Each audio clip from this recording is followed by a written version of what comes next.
Oh my goodness. Ooh, Wow. he might Wow. call. Oh, he Wow. folded.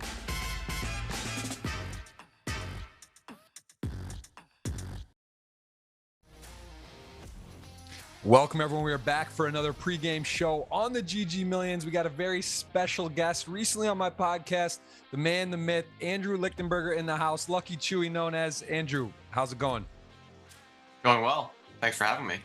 Hey, it's great to have you. Always a pleasure. You can see the resume speaks for itself. Just absolutely insane. 20 plus million in live earnings, has had some huge scores, many trophies. Took now on a project called Octopi Poker, which is, we'll get to that. That's exciting as well. Big thing for poker. Really big congrats to you on that. We'll discuss that later. But today we got a massive final table, and we want to look at last week's winner, who was a satellite winner, took down a world-class player, has won titles. You can see Be Myself there with the Argentina flag, does get the win, and just really impressive stuff. Let's take a look at the hand from last week where he grabbed that title against Barack Wisbrod. Heads up, man. Barack, I think, Chewy, you probably are familiar with Barack's Certainly. game. Very talented player. Plays high-stakes cash games. Not an easy feat to take him down, and this was a satellite winner. 2-8 heads up, goes for the min raise, and there they go. Off to not quite the races. Great spot for Be Myself. Does get it in ahead, 8s to ace.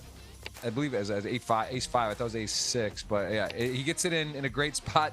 Uses the just one time, isn't going to come there. And the satellite winner, what a spin up to get the title, as we see a really good outcome for someone who is not a regular, not one of the ones that you see household name, but does show that satellite dream can spin up and win. So again, huge score for the Be Myself player. And then as we're going to take a look at the all-time ranking list, and we were talking about this before, Andrew. Pretty crazy. Arthur with 10 titles. So hard to win, but to win 10 in one format, you can see just how many cashes, how many times playing final tables, some crazy stats in here, and a player that I want to ask you about that is also on the list, Juan Pardo Dominguez. I believe you've battled with him somewhat. He's on there. He's back at a final table today. Give me some thoughts on his game. Yeah, I haven't played against him as much because I've been traveling a bit less over the recent times, but I've seen a lot of his play on streams, and I think his resume here is kind of speaking for itself and in many ways representative of how strong he is as a player. So I'm pretty excited to see what kind of spots everyone gets dealt today and how he navigates them. Yeah, it is, again, some big names. We're going to talk about Makita. He's there. We got other massive names of players that you've seen, you've watched, you've heard of. Like the nice thing about the GG Millions is a lot of these players are playing online, but then you see them so much playing live, and we get to kind of get a mix of both here. As you see the payout, almost $2 million in the purse, 390 up top. Everyone guaranteed 55,000. So that is, it's a big one. There's a lot to play for. And again, the pay jumps, of course, you see between first and second, even, third place, almost $250,000. So a little bit enhanced prize pool from the normal GG Millions as the WSOP is going on GG. 33 events, goes through September 30th, and we're in the middle of that. So we'll talk some about that as well. But as it stands, we're going to take a look at the final table list today. 9 players that we have seen. Corey Thompson, who is one that we don't have quite as much visibility on. He has got not taken down a win. First final table. You can see GG, though, 2.3 million in earnings. He has some live experience as well. So we'll get to see if we know him a little better. Only 11 big blinds. Pretty big dog on the betting lines. We'll take a look at that in a little bit as well. But Corey Thompson, I don't think you said you were familiar with this player. Have you battled with them before? No, at least I don't know them by name, maybe by face, but yeah, no. Okay, so that's our 9th place today. Entrant with 11 big blinds. So we're cut out for Corey today. Let's see our 8th place contestant, where they stand. 14 big blinds, and this player doesn't need a ton of introduction. 55 million in live earnings. I mean, that is a wild stat. So we're gonna go ahead and let you tell me a little bit about Makita. 14 big blinds. What do you expect from him today? What's his strategy gonna be? Yeah, I mean, I think he's going to play some top-notch poker, as he tends to do. The thing about Makita that I think is maybe not so unique amongst top players, but he's very, very thoughtful.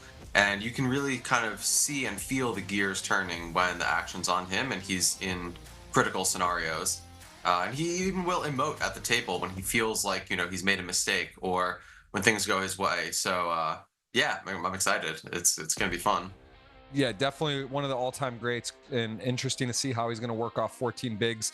Certainly a threat still in the tournament on the shorter stack, but definitely capable once he gets going to take things to the wire. He could definitely, I'm curious the betting odds on him. We're going to look at that in a little bit in the client on GG again. He's a guy, if you get a good price and he's in the tournament with 9 left, definitely still in the contention. All right, 7th place stack. Who do we got? We are going to take a look at Andre Novak, someone who does have a win, a lot of final tables, pretty impressive in the money percentage, and a ton of appearances. So he is very familiar with the GG Millions, very familiar with the format and the tempo, 23 big blinds.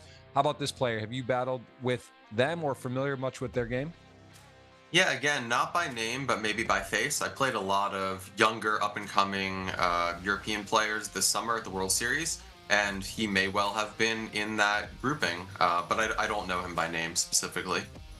Very, very fair. Okay, next, let's see who we got. We're going to get another player that doesn't need a big introduction. The Brazilians, I say it all the time. I think it's 98% of the time we have an Austrian representation and a Brazilian.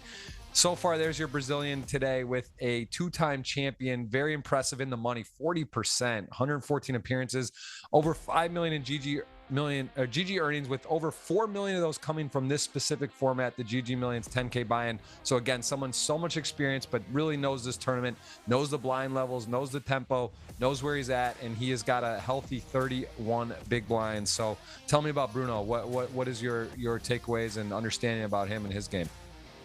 Yeah, I've played with Bruno a bit. He's spicy. He really likes to mix it up. He plays a lot of hands. He plays the short stack well, and yeah, I would say that yeah, he's just a fun guy to have at the table. Very interesting player. Definitely curious to see how he navigates this final table. Yeah, a lot of talent, I believe the number 1 on the Brazilian all-time money list live. Don't quote me on that, but he's up there and super experienced, plays the Tritons, plays high rollers, knows what he's doing. Dangerous player for sure. Next up on the list today, there he is.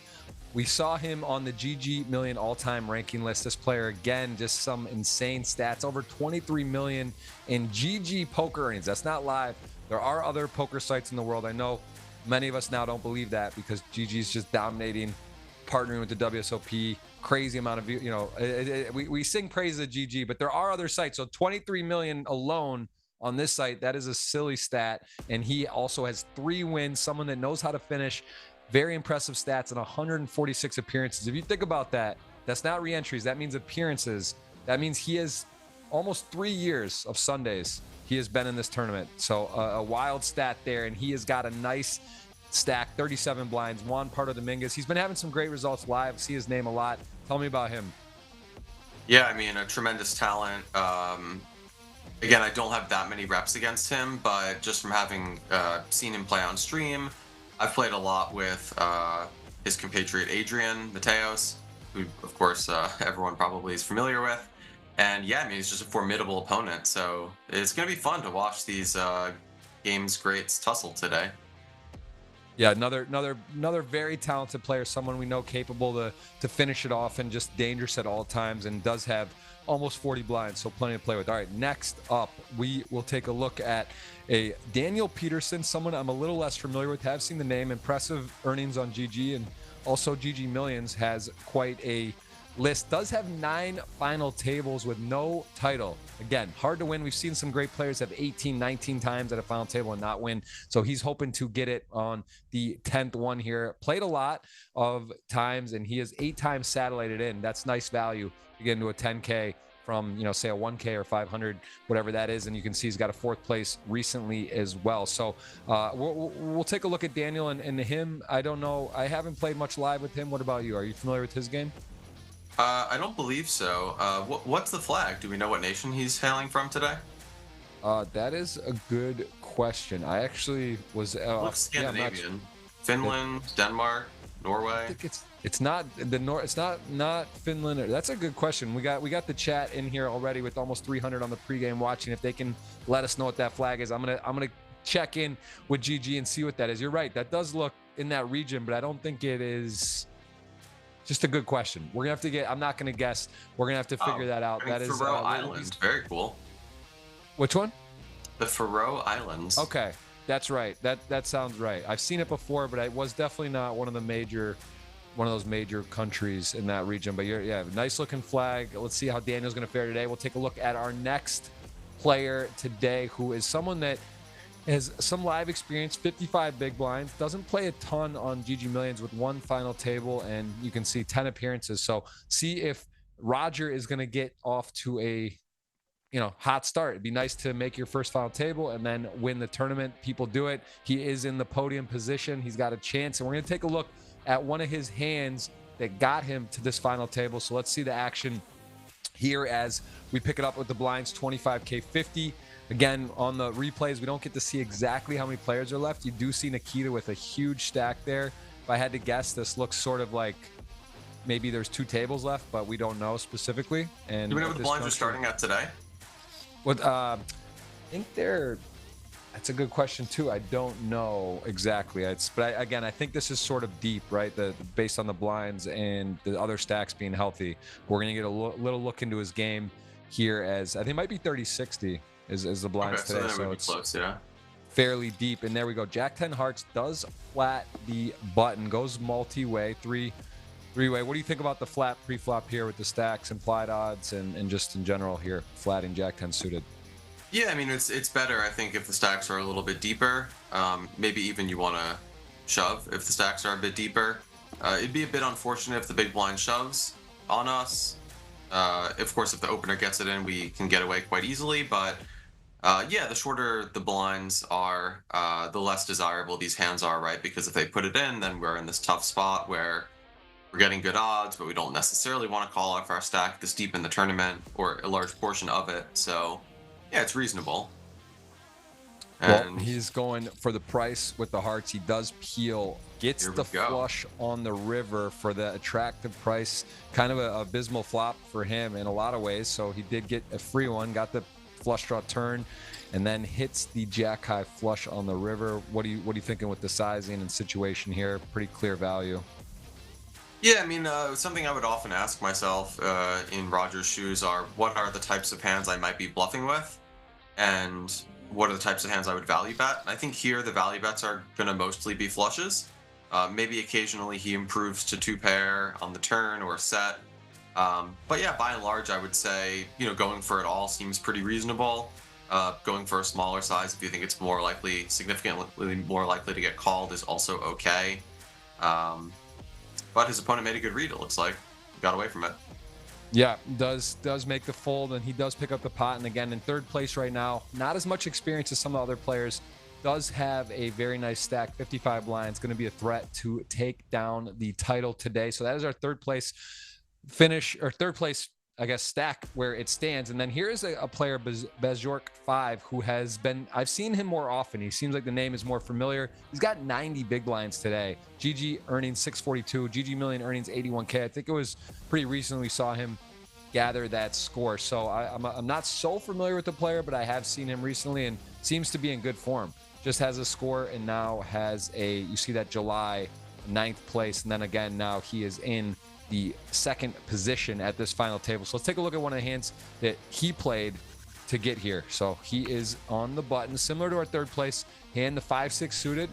Fun one in tournament poker. It's you want to play big cards, play pairs, but you're in position with the okay stack and 5-6 suited. So let's see. We see a open from the friend of GG, who actually made the final table last week too. And let's see if 5-6 suited is going to get aggressive or peel. There's also a shove stack. There's a very dangerous Victor Malinowski in the small blind. A couple short stacks here. I'm a little curious. Getting involved here seems, I don't know. What are your thoughts with those shove kind of low stacks behind it? To me, it would be less appealing to come in there, but yeah, it is less appealing. But we've got a decent effective stack against the opener. I mean, we can see here on the flop, the stack to pot ratio is almost 5.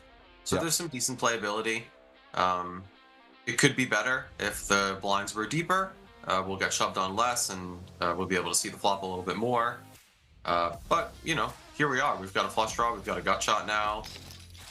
And now we got 6 high.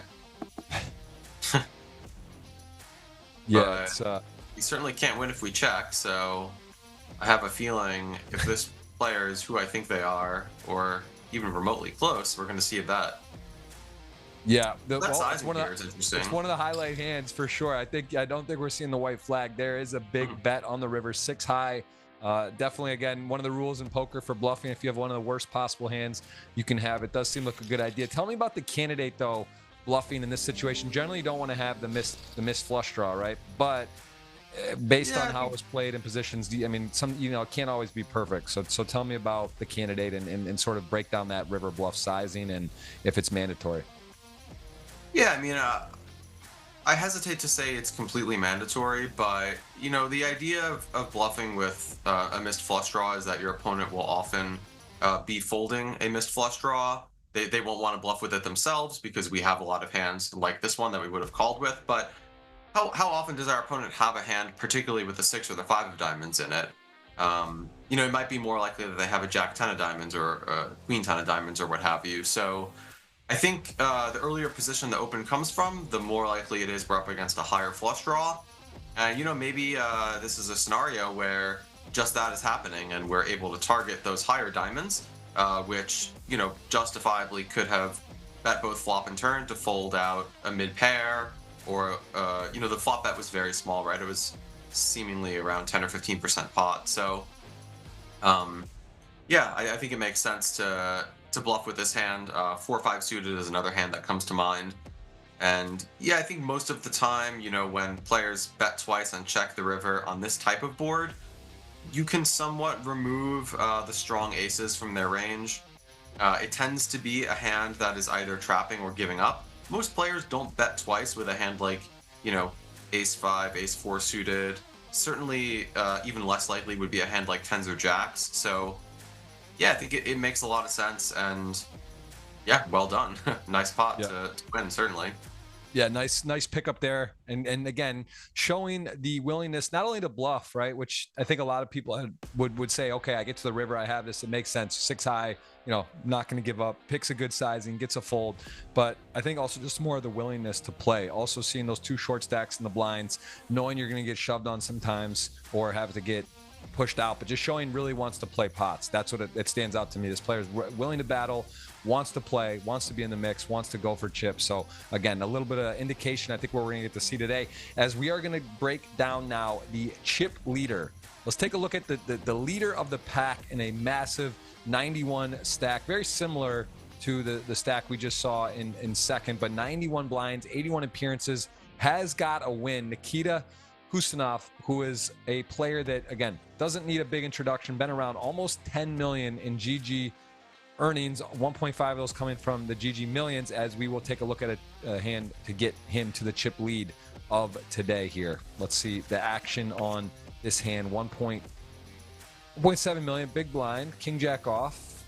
Again, looks like stacks are a bit bigger, sort of deeper in the tournament. If I had to guess, I would say there's maybe 13 or 14 left, right? Maybe 2 tables.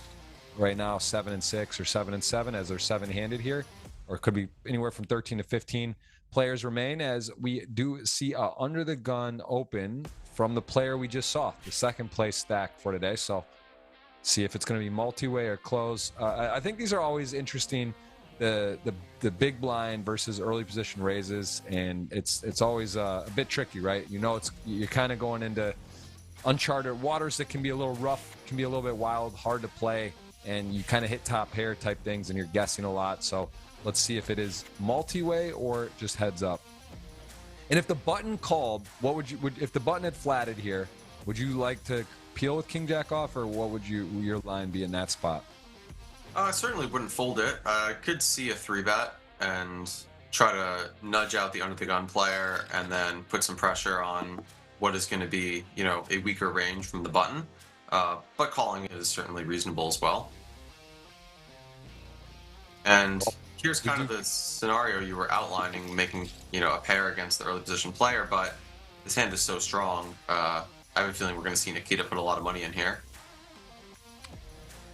Yeah, gets the check back. Now, sure, player could pot control you against the chip leader, but ultimately now you're feeling pretty good. There's a super wet board, though. Jack 10, ace jack, ace 10 for straight draws. You've got even a potentially gutter, some gutter wheel draws, and then, of course, the double flush draw board. So do see a bet now with the top pair realizing the river could be guessing, could be some tricky spots, but does come out betting, gets called really big brick, no straight, no flush, king jack, thinking probably value. What are you thinking for size here? Maybe ace queen or something like that, or tens or jacks in the under the gun. I probably would have bet bigger on the turn, to be honest. It seems like most of the time we're betting, we're representing a king at a minimum for our value hands. And okay, yeah, fair enough. Makes sense. I probably would have tried to put more money in the pot, but yeah, I mean that works. He's there, and I'm certainly not. So Yeah, I've been deferred to Nikita. Yeah, but listen, I mean, at the same time, I think that the interesting takeaway from that hand too is that you're saying the sizing and the spot. I mean, part of though on the turn, I don't mind the size as well, is like knowing the river, the pot. It could get into a guessing game, right? If a draw misses, or you bet and get raised. If a draw hits, like say a heart comes or a spade comes, your opponents can be bluffing and the pot gets inflated. So I like the sizing, but I think that's also what you're saying, is that the river, it's going to be hard to value bet a lot there too, right? If a heart comes or a Broadway card or a spade, then all of a sudden, like you kind of get your value if you're ahead on the turn for sure. And you may not be able to value bet the river, but either way, nice play for Nikita. He's got a nice stack, and those are your two chip leaders. As the pricing indicates today, the betting odds. This is always exciting in client on GG. They price the players on the odds to win, and take a moment here. I think we'll do the game. If you're up for it, we can put a dinner on it to see who comes out profitable. We have 100 good units. You're up for that? I like to hear that. Nice. We'll let you pick first, and we will have the audience be on for a $50 ticket if you win, 100 if I win, as we will let you select first. You got 100 total units, 3 players to pick. You can go first. All right, I'll put 33 on Bruno. Okay, so going for a nice payday there if he can get it done. I will go with I'm gonna go with Juan for 30. Juan Pardo Dominguez. Okay. I will put another 33 on Makita.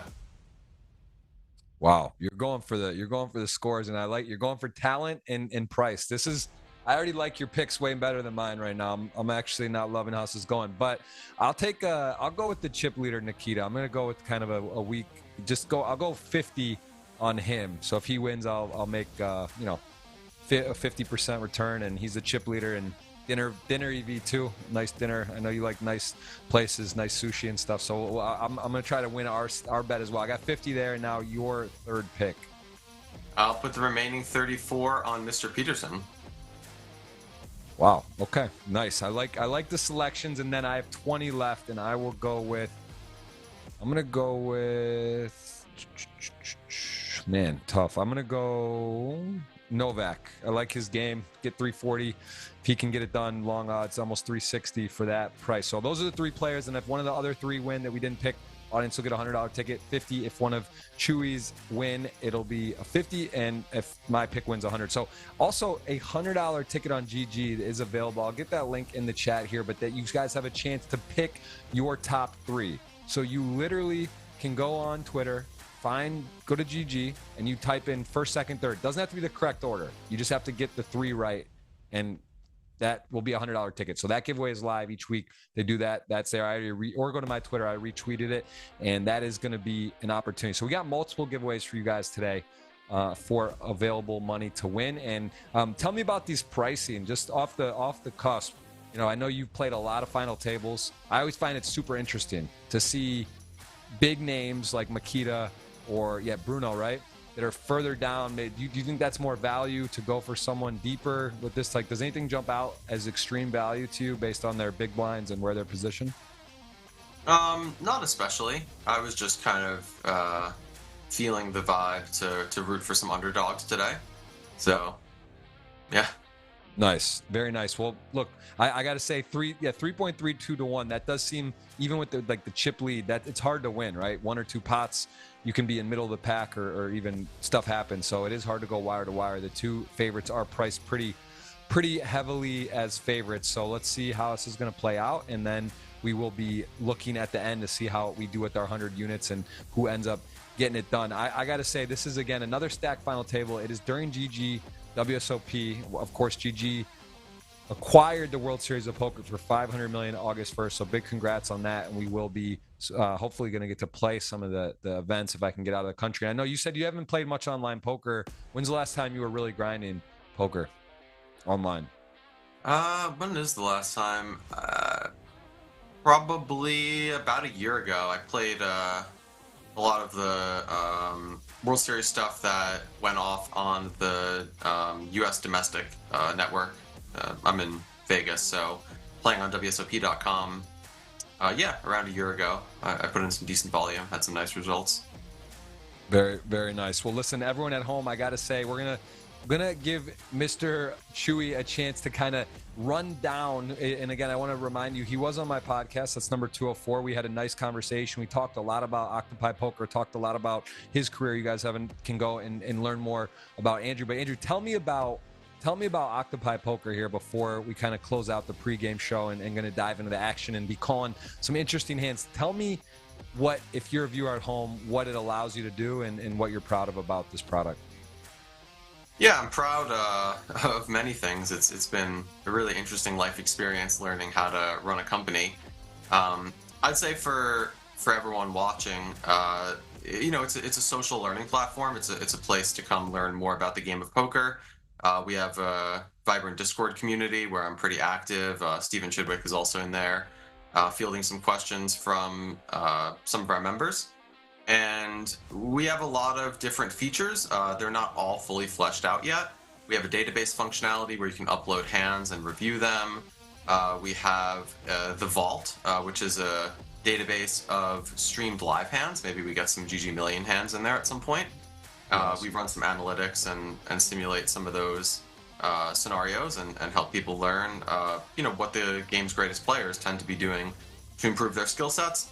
And then we have a trainer where you can train against these solutions. We're looking to get that set up on mobile soon and really just further gamify the process of learning. So it can be fun, it can be interesting, engaging, and I really enjoy learning about this game. It's kind of infinitely complex, even though, the basic parameters are relatively simple.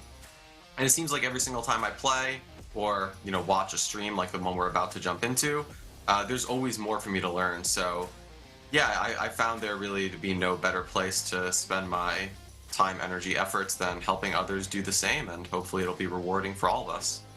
Yeah, it does seem the tools available now. I mean, Octopi Poker, I've checked it out. It's pretty incredible. There's a lot of other information, training sites. Just seems like people are getting better faster. And I think it seems great for poker. I think there's 10,000 plus again back-to-back years at the main event. It's a good sign. Although the level I think is getting stronger, there still is a lot of people coming into the game, right, with beginners, and people are getting a little bit better fast. But ultimately, I think poker's in a great place, and I think that online and live, it's the numbers show that it's good. And there's of course challenges. We had the main event where there was like debate on what was allowed or not and solvers and these type of things. But like, again, I think poker, there is so much exploitative play. There's so much interesting nuances to the game that I think live poker in particular, as well as like different formats online with mystery bounties and knockouts and making the game kind of always interesting and dynamic. I think it's in a great place. Would you say today, back versus the peak of poker, how would you compare where poker is like right this second and say back in, I don't know, 2005 or 4 when you were sort of playing? How would you compare those two? Yeah, I mean, there's a lot more training content. There's a lot more ways for people to get better. There's tons of free content, right? Like, I mean, what we're doing here today, hopefully we can enlighten some poker minds. There's plenty of streamers that are putting out top shelf content, and that just wasn't really a thing, nearly to the same extent, at least back then. So yeah, I think that just the access to information overall is just significantly greater. That is one of the. It is actually funny to think about, like studying or reviewing or the first year or two of poker when we were playing back in 03 or 4 or 5. I think you're around the same time. It's just kind of wild to think of. Imagine these tools, or you knew about today what an advantage would be. And even thinking of guys like Stu Unger or some other players that were maybe more aggressive or sort of figured things out and did it a different way than how most played back in the day, sort of the advantage they had. But there's a lot to talk about. We're gonna be diving into the action here shortly. We're gonna take a break and we will be getting to the final table with cards up, playing to a winner, no deal making available. We'll see you back in 5 minutes, everyone.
Welcome back. After the pregame quick break, we got Andrew back here. Was the number 204 podcast guest. Again, if you want to get to know him better, you can check out that interview that we did, which was awesome. Had a good time with that. You can learn more about Octopi Poker. But today, the man joins us, 20 plus million in live earnings, crazy stats, and the very healthy prize pool will play to a winner today. As mentioned, 1,920,000 in the middle.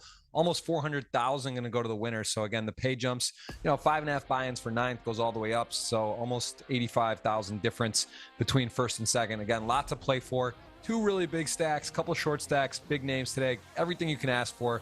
There is a really almost never you'll see unknown players in this. It's just like big name after big name, and then of course you got some satellite winners and unknowns. So we got a mix of everything. 11 bigs, your short stack 91.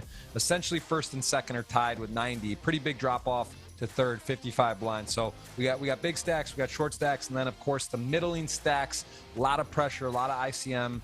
Just the normal fun stuff we get to deal with as we're going to dive in to the action. And as you take a look here, one of the interesting features on GG is the final table takes a pause. Again, this is from Sunday, so it ends once they hit the final table. We replay now Tuesday, starts live, short delay here, but the seat choices. So the short stack picks their seat first. And then I don't know if you were aware of this, Andrew, that then you kind of pick your seat based on your position. So the chip leader does have an advantage. They have to choose where they sit last. And as you see there, Nikita, pretty big, nice advantage, right? To get to sit directly on the left of essentially the same stack. Anything jump out at you with the seating here today and the stack sizes? Not particularly. It does seem like Nikita and Corey have some nice opportunities for reshoves. Not against this particular hand, but just generally speaking, being to the left of the big stack. I think Nikita's probably going to play this hand, and likely we'll see a heads-up pot. Yeah, ace king suited, and again, Nikita sort of getting to maybe set the tempo. I was gonna say, it's like open light, 3-bet tight, open tight, 3-bet light. Kind of that first one. It's nice to be able to come in, and if you're the second stack here, basically, we'll just call them tied for chip lead. You have ace king suited. If you were to somehow get it against queens or in a flip, it's kind of a disaster, right? So you're sort of in your head, you're like, wow, okay, this is probably a good spot just to 4-bet and likely take down, because there's going to be a lot of bluffs, but also a little scary. So what is going through your head here? Okay, well that's the full mix. Are you good with that? That wouldn't really be my first choice personally. It just seems like a lot to risk without a huge amount of gain. Like, yeah, maybe you get queens to fold somehow. Probably Nikita is going to be relatively cautious to 3-bet with a number of pocket pairs. So, yeah, I would think that more so what we should look to accomplish is get some action from, like, maybe a crazy 5-bet from a suited ace, or a 5-bet click from an ace-10 off type hand that we can then 6-bet against. It just doesn't seem like we get enough value out of our hand by shoving.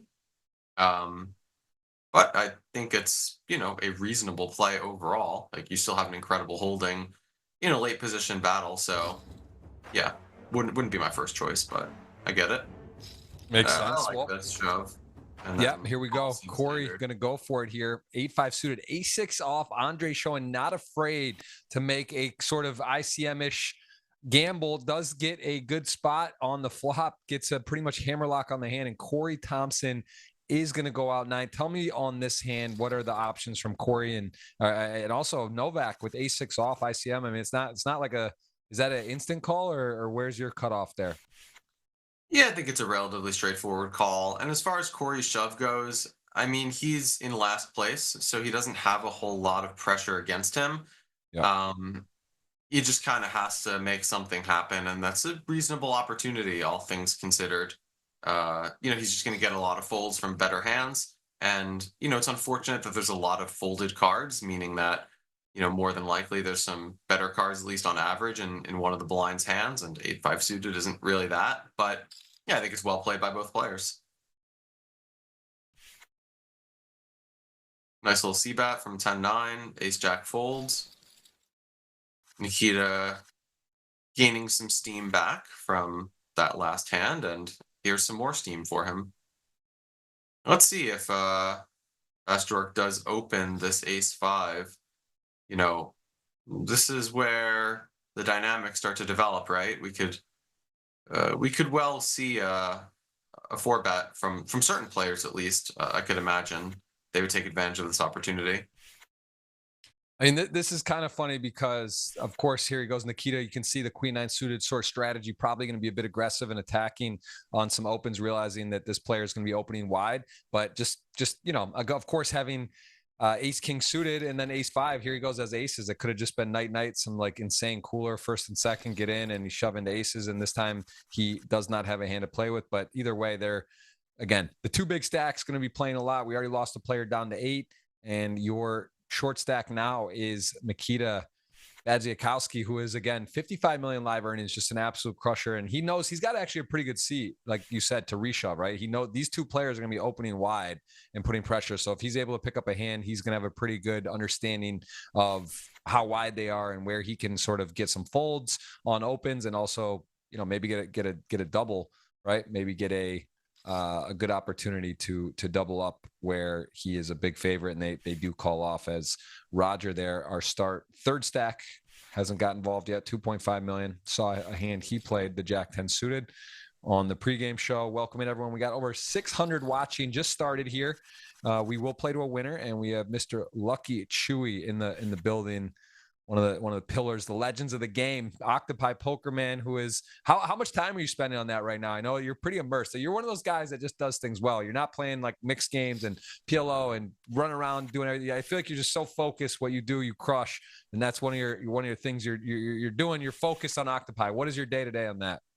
Yeah, it's a lot of time spent. I mean, I'm really giving it my all. I'm not gonna half-ass a project like this. So I'm not gonna say I always do everything perfectly, but yeah, it's an everyday grind. I see why people say that the CEO life is really a 24/7 endeavor, because there's just always things piling up, people you have to reach out to, meetings you have to attend, new connections and deals one has to make. So yeah, it's fun. I enjoy it. It's definitely different. It's a lot different than what I ever kind of could have imagined myself doing. And in some ways, it's kind of similar to poker in that you're making strategy decisions, but it's for higher stakes. So I guess that part of it I quite like.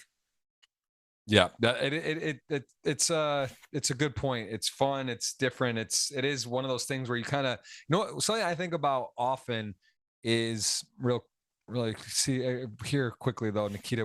Tell me about, so he folds 5-7 covering. Is that where would you draw the line to defend there? And are you a little surprised, or just what's this kind of a weekend? He is closing the action. He's going to be able to put pressure. Also, maybe a function of Bruno and respect there. Just know Yeah, Bruno's a great a little player bit and of doesn't that. really want to tango. Bruno opened it up for 120, right? So not getting the best pot odds. And we did see a little bit of a tank. So probably with an offsuit connector, we would see him jump in. But yeah, it's a relatively close spot.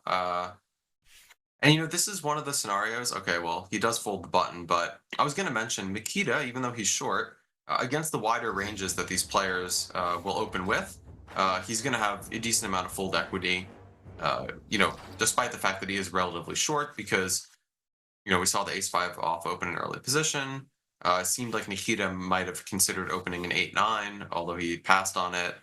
But yeah, overall should be some action coming up soon. I think probably he'll get Yeah. away from Jack 6 if I had to guess.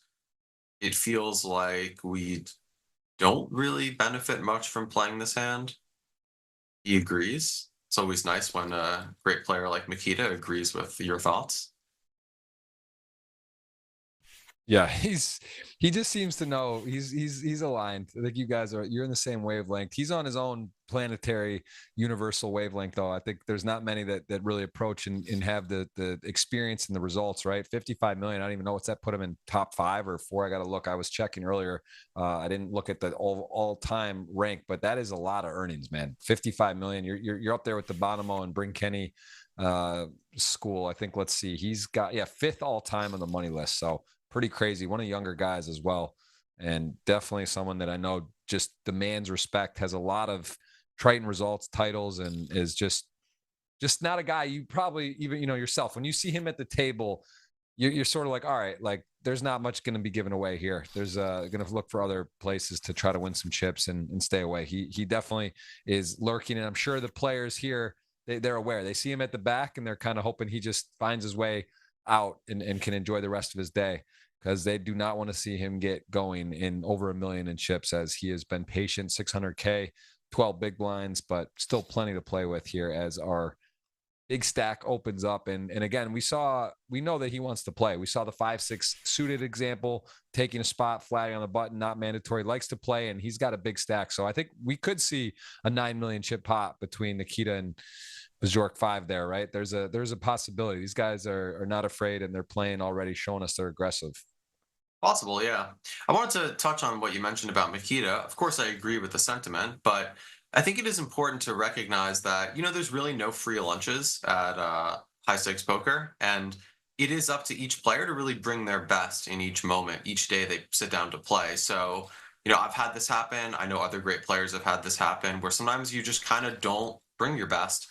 And it's those scenarios where once you start to bleed a little bit, the other great players at the table pick up on it. And it can be open season at times where, if you're just kind of lacking, you don't bring that gusto. Not to say I think Makita is at all at risk of that, but just generally a nice thing to note. Here we see 2 kings, and quick call from Mr. Peterson, heads up here. I like Roger, he's playing fast. Speaking of gusto, this is gusto. Yep, the ace comes out, but still comes in betting, takes the lead in the hand. A 8 is a welcome card for Daniel's got now a lot happening here. Pair open-ended. And Roger, though, no fear, gets called on the ace. It is blind on blind. Ranges are wider, and he is going to go ahead and just shell out, what about a third pot there? Yeah, this is a risky play. The 8 is, of course, not a great card for him. He seems to be mostly just looking for a cheap showdown. Okay, nice bet. I don't know if this will work in his favor, but nevertheless, I mean, he's making a nice bet here. He's kind of betting around what his hand might be worth, probably feeling relatively relieved to see that second ace on board. For sure. And Daniel's actually got a little bit of a problem here, because also he has no spade. If you look at bluffs, possibly some turn spade draws or combo hands here, he's got. I like Roger's play all around, and honestly, this is tough, right? Blind on blind, your opponent raises, the ace comes, maybe discount that he has an ace because there's 2. You start thinking, I got the next pair on the board. I also block some straights, although maybe he doesn't think he's going to have 6-9 or Jack-9 playing it that way. But as we see, I don't know, Daniel is in the tank here. Yeah, he is. It often is the case that when players bet small on turn and river in a case like this, where they've taken the aggressive lead pre-flop and on the flop as well, that they're not bluffing most of the time. It's not like a surefire way to deduce or hand read, but it does seem like often you're going to run into a value hand, and a good fold there from Daniel.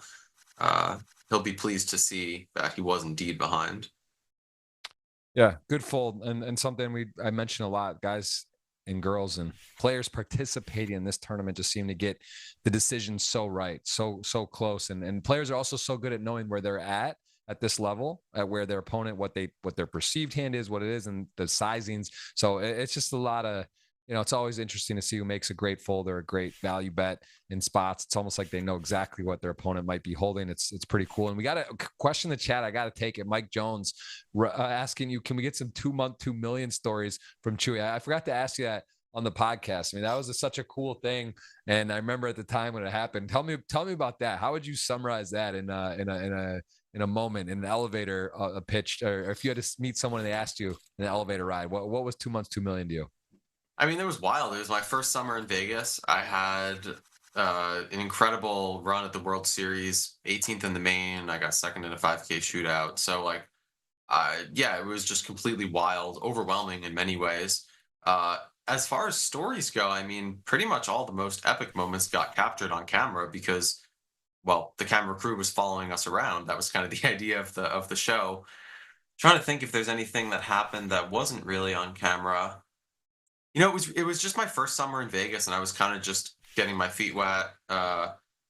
learning about the nightlife scene, kind of how expensive and ignorant it is to spend a bunch of money on bottle service. And Where were you coming from? Where did you come directly from there? I was just on the East Coast. I was living at that time. I was living in Bethesda, right outside of DC. Freddie Adu country. Yeah. Did you know Fred? Did you know him growing up? Was he a known like household name there?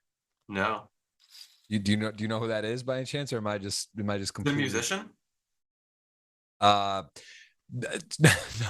no, he was like the American soccer star Oh, that okay. that was like the great, he was like the big hope, like the next Messi or Ronaldo from the US back like MLS. This was probably, I actually played against him when I was playing youth soccer. So we're talking when he was like 14, probably like 23, 24 years ago. They were making him out to be like the next the great next one, and he didn't really pan out, but he was like 14 or 15 playing the MLS, and he was from Bethesda. I believe that was the Oh, team he okay. played on, the youth team. I remember playing him in a tournament, and actually his age was always in debate because we were like 13 or 14 playing, and he looked like he was 19 or 20. Like he was just this like massive muscular like developed guy and he came from Africa, and there's birth certificates were a little unclear, and anyway, he was living in the US and great player. So okay, that's the only thing I know about Bethesda. But you came from there, and we got Chewy's camera is out at the moment, so I think we're Yeah, gonna. I just sorted it out. Just give it one moment. We should be Okay, back here in a it's all second. good. I like. Hey, we do mystery hand. We could do mystery guest segment too. People Mr. tune in. Guest, yeah. We don't know who's on the who's here. That could be fun too. But 2 months, 2 million. I'm gonna ask you. I got another follow up to that. As we see kings and ace queen, and this could be problematic. Bruno, who is so capable, not afraid. Bjork has got chips and knows could be flipping a lot. There could be some bluffs. This is my least favorite hand in poker. For the, I should say, for the big hands, right? For quality hands that kind of just get weird spots. You always feel like you're behind or things don't work out. It's the one I have a little bit of an issue with. And let's see if he. Oh nope, he's Oh in my. there. Still 30 some percent though, right? 30. He's got a chance. Ace queen is very live. Got opportunity. Kings at risk. There it is. Like he knows, doesn't have any fear. And Bruno could be out the door here today, as we are going to see the two flags I talk about, Austria and Brazil. They have almost like a guaranteed seat. It's like hey, you're locked in for a seat each week on the GGMillion final table. And Bjork going to go berserk, gets the ace queen pushed in. Are you okay with that? Is it just Bruno it's just too good a hand? You're on the button. There's a lot of metagame there, right? It's capable player, button, chip Yeah. leader, three betting. You're sort of higher up in your range of like what you might just have. So what do you think there? I mean, it seems like a lot of chips, but also doesn't seem that crazy. In general, against those aggressive type players, I try not to three bet hands like ace queen as much because you do get yourself in that really awkward situation when you face the four bet. That being said, if you feel like your opponent is going to four bet you quite often to where you're happy to just three bet, get that extra money in the pot, and put the rest of the chips in, then by all means. Obviously, here he ran into it and got there. But yeah, I mean, typically I try to just play it a little bit slower the first time around, just call the open. It's not bad to have ace queen in a single raise pot. Bruno was covered by a number of players, particularly, the one on the button who is the man in question. So I wouldn't anticipate that he would play so many hands, but my experience with him could easily lead me to a different conclusion. Here we see Juan fold fives under the gun. Not a terribly unusual play or anything, but yeah, I mean, here Makita has ace nine. This is somewhat close. He makes a nice fold. You can imagine that, Bazjork's range is really going to open up here now that he's well out in front of not only Nikita, but all the other players at the table. And at some point, Makita would get short enough. Sorry, there's Nikita and Makita. Makita, Badzi Kuski, at some point would get short enough that he would want to play that ace nine. But here makes a well-timed, disciplined fold. And interesting to see the check back on this board, monotone ace high. Makes sense, the big blind's not going to call super wide against the chip leader, not nearly as wide as they would earlier on in the tournament. And a lot of those hands, as we see here, will be suited. So makes sense that we see a little bit of pot control. and then just taking it down on the turn. Obviously, not much of a decision for Daniel with no pair, no draw. Yeah, it seems makes sense. I think this is going about as well as it could for our two chip leaders. Like players have got knocked out. Makita's still low stack. We're down to 7, and they've accumulated chips. And Bjork 5 has got himself a nice stack, 6.6 million. He's got over 100 bigs with 7 left in the biggest tournament, most prestigious event online running in the world. Pretty nice way to take a pause. What do you think about the pause Sunday? Do you like that, how they do that, sort of like give a day off and then come back Tuesday, get to play the final table? I mean, I'm trying to think back in the day when we were playing a lot online. There was once in a while you'd have like day 2s or the next day, but it's kind of cool to have, I think, the pause for a day and then come back and play on the Tuesday, which is one of the more popular days of the week for poker. At the same time, some recreationals and such may, they might not, if they're playing on the weekend, then you got to like take a Tuesday off or come back. So I don't know. What are your thoughts on the pause Sunday? Seems reasonable. I don't really have too strong of an opinion. I'm sure they did some analysis and figured out what made most sense for them and the players that are commonly entering these tournaments. Yeah. Here we see Juan limping in with the ace queen, right? Certainly would have welcomed a raise, and Bajork wisely checking back with the king 10. Here he is with top pair. And I think we're going to see a check and a bet and a call, most likely. Ace queen, not really the hand that wants to or needs to start bluffing when ranges are so wide in these blind versus blind scenarios. And then for Bajork, king 10 seems like it's, pretty wise to start putting some money in. Pretty big bet straight away. I thought Juan would always call. I still think it's somewhat likely he calls. He has quite a hand, given that he has no pair. He's got the ace of diamonds working for him, maybe some river bluffs on a diamond come in. Just the strength of the ace high kind of speaks for itself. If he were to hit the 10, that would have been a money card. And I think Bajork is not going to slow down at this point and just probably put in another big bet. And yeah, makes a lot of sense, right? He should probably always have the best hand, or almost always. Really only fearing hand that improved to 2 pair. I always think these lines are interesting, where we put in a really big bet on the turn and putting in a significantly smaller bet now on the river. It seems like most of the hands that would bet big on the turn would still want to bet big, whether a bluff or a king. But maybe this is going to work perfect, and he's going to get paid by a hand that might otherwise fold. We're gonna find out. Yeah. I mean, if you look at it too, like 9-10 is a hand that might check back. You start thinking about, or queen 10, right? You block the queen, but it just, what are hands that he's checking back in the big blind that are sort of middling, decent, and then start betting and miss. And I mean, he does ace queen has a, it's not a crazy candidate to call here for sure. Yeah, not necessarily. The only thing I would say that makes calling a little bit less, like, kind of practically appealing would be just that big bet on the turn once you get called, and the smaller bet on the river. Right. You tend to think that once a player calls a big bet on the turn and they face a smaller bet on the end. Now we're playing at a high level, right? So these mind games don't always map onto the strategic considerations of these players perfectly. But typically the board texture hasn't really changed, and we're putting in a small bet, so we should expect to get called a lot, right? I think that's kind of what is going through Juan's mind, most likely. He's feeling like he's, got a bluff catcher, and he's probably thinking, why is my opponent not betting big? And, well, the reason is they wanted you to call. So nicely done. And the rich get richer.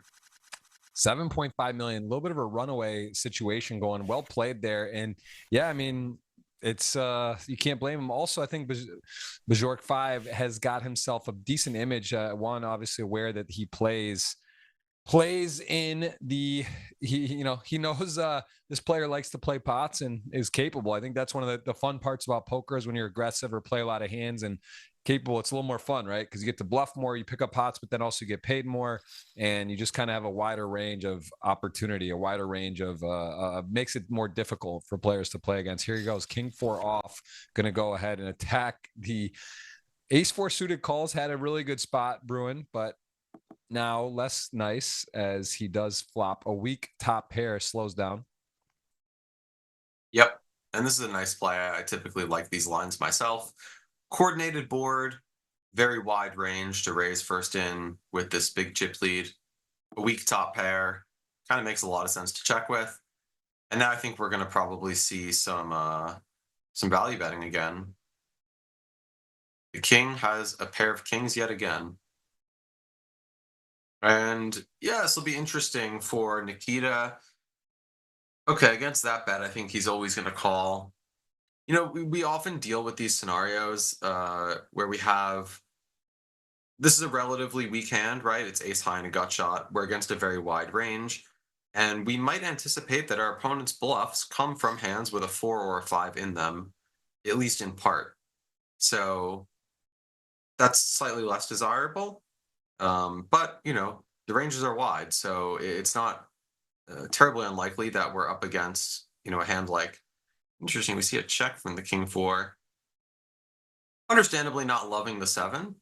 Um, I wouldn't think that there's a ton of hands that would want to bluff in this line. And there's certainly a lot of hands that would be a 3 or a 6 that probably won't bet. So interesting.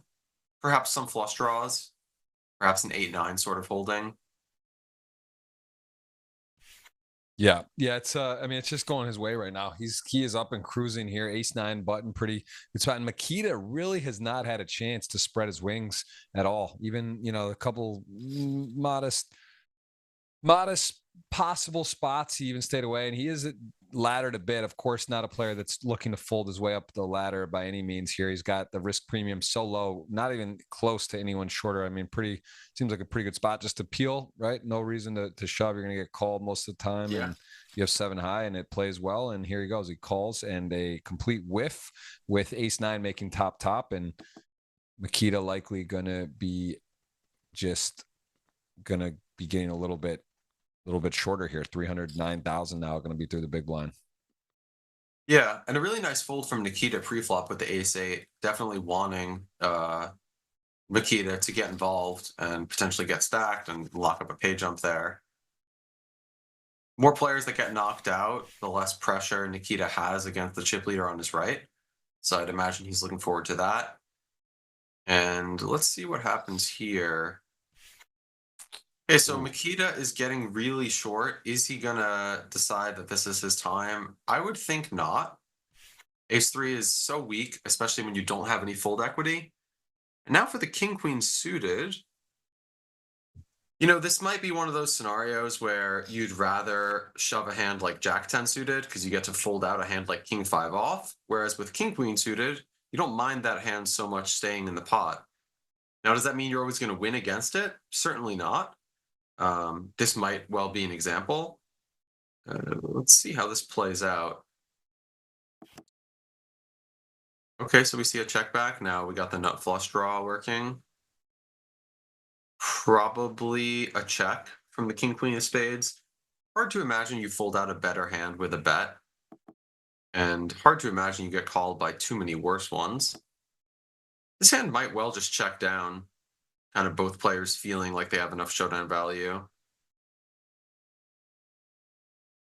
Yeah, I want to welcome everyone in. Let us know in the world where you're watching from. I'm East Coast, Chewy over there in Vegas. I'm in Miami, so we are watching. We know we know WSOP online is going on. I'm not able to play right now. I'm hoping to get somewhere where I can fire a few events coming up, but that is a 33 bracelet events. The 5K 25 mil is available. I know Giraffe Ganger won that on stream. Pretty crazy for 2.7 million a bit ago. And what happened here? They Queen King took it down. Yeah, King Queen bet the river.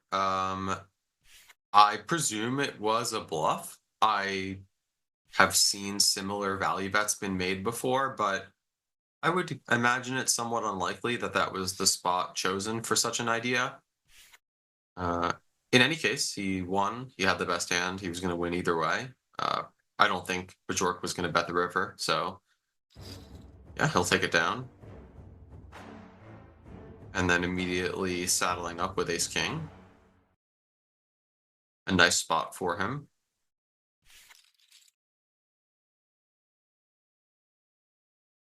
Yeah, Novak, someone we mentioned, we looked in the pregame show, went through his resume, very impressive. Many final tables, has won before. A lot of champions here today. There's numerous champions that have taken it down. Let's see. The Novak has 1 title, Bruno 2, Juan Pardo Dominguez 3, and Kustanov is got 1 as well. So a few players. Makita again here with the 4s, deciding this is enough. I don't blame him. He's only got 4 big blinds. I can't say I'm a 4 big blind final table expert per se. A lot of these spots are so nuanced and they change a lot from case to case. Probably pretty reasonable. You know, certain pairs might be too weak to want to go with. All right, a flush draw, Ooh, a pair in very the sweaty. gutter. Very Yeah, sweaty. sure is. Gonna be Holds paint up. and not the paint that delivers the knockout blow. Makita, again, one of those guys you just sort of know if he's in, he's dangerous. There he is, 10 blinds again, and gets a sort of rebirth from his short stack, right? He had 14 blinds, came in, got short. Now he's back to almost 10 and got another chance. Someone you don't want to give too many opportunities to get cooking. He is in still with 7 left here. As again, the chip leader now is really extended, almost double Nikita, getting close to that range. And Roger also came in third, doing a pretty good job maintaining. Still 3 mil. Yeah. Hasn't really gotten too involved. And here goes Makita, 2 jacks, but no real competitor behind it, looks like.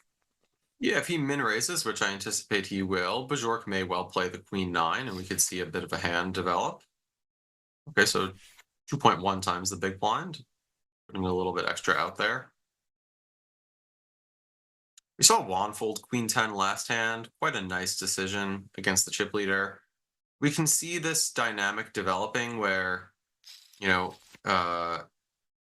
Daniel and Juan are very close. Makita is clearly in last. Novak a bit ahead. Like we have kind of distinct placements of these chip stacks. Let's see how Makita decides to play this. I anticipate he'll bet. Probably the common idea is to bet around a third of the pot. He goes for half of it. This makes sense as well. I think Bajork would lead out quite often in this scenario, just generally speaking, not with his hand, but just getting that low board. But Makita was relatively short stacked to open an early position, so not surprising that he would end up facing resistance with, yeah, quite a few hands that Makita well could have. Any overcards with hearts, any overpair, of course, any flush draw speaks for itself. Juan again with a relatively decent button hand. A little bit surprised to see him open it, kind of because of what I was mentioning just a moment ago. He's really kind of trying to vie for that spot against Daniel. I would think at least somewhat, not like an hugely overwhelming decision, driving his strategic choices, but wow, he gets the Jack 8 to fold, so in that case, it seems quite nice. I would think to be somewhat cautious of both big stacks and the blinds. That doesn't mean that we're only going to raise premiums, but 10-9 off, it's kind of on the cusp. And Jack 9 suited in the cutoff is preferable, but we see Ace 9 on the button from Bajork, and probably this hand gets played. I would guess it gets 3-bet quite often. Seems like kind of the ideal hand class. It's always nice to have the ace, right? Making it less likely our opponent does. And then the 9 is solid, you know, where we're kind of just below that Broadway region, whereas this particular time in the cutoff, I don't think Juan would play a hand like 10-9, but it wouldn't be surprising for him to play a hand like 10-Jack. So it kind of nicely targets a lot of those unpaired hands that are going to raise and fold. And then here he is again with queens. This guy really is on fire, is he not? He's on fire, and he's got a opponent on his left who's already tested him a couple times with the goods and without. But this time, Ace 10 off, also pretty strong hand considering the situation of 7-handed short stack in the small blind. He's in second, realizing he's just going to be opening wide. So Nikita could get involved here. At least there you go with the call. 3-bet, he would have been welcomed with the 4-bet again. But now, as it stands, he is in position with an inferior hand. Both players have a key heart here. Yeah, I wouldn't have been surprised at all to see Nikita 3-bet this hand and just target that wide range from Bajork. And Here we have a really nice check from the queens. I think this play makes a lot of sense. Ace 10 also wisely checking back. And then let's see here. Bajork has a lot of options. The six it's uh, relatively blank, but 6-6, trips, a hand both players can have. Bajork can certainly have a few straights, 10-7 suited, 7-5 suited, that I don't think Nikita would have. I don't think he would play those hands pre-flop. This is intriguing, right? We see now, of course, Nikita makes a pair, and he has the ace of hearts. Bajork has two queens and a heart as well. I don't think Nikita will bet here. I think he'll probably just be content to take his showdown. But if he did bet, he could bluff out a hand like queens. So intriguing from multiple angles. And another nice pot goes to the man in charge. Yeah, it's guys you're right. He is on fire. 8.3 million. He now officially is over double second place stack. And he's got himself a really nice situation going. Yeah, these spots are always fun to watch where we have like a runaway chip leader and kind of seeing how good of a job they can do at, testing and feeling that ebb and flow of the game. Of course, you want to apply pressure, but you can't apply pressure all the time, every hand, or you will, essentially rest on your laurels and lose what you've worked hard for. Now, does that mean he should fold king 5?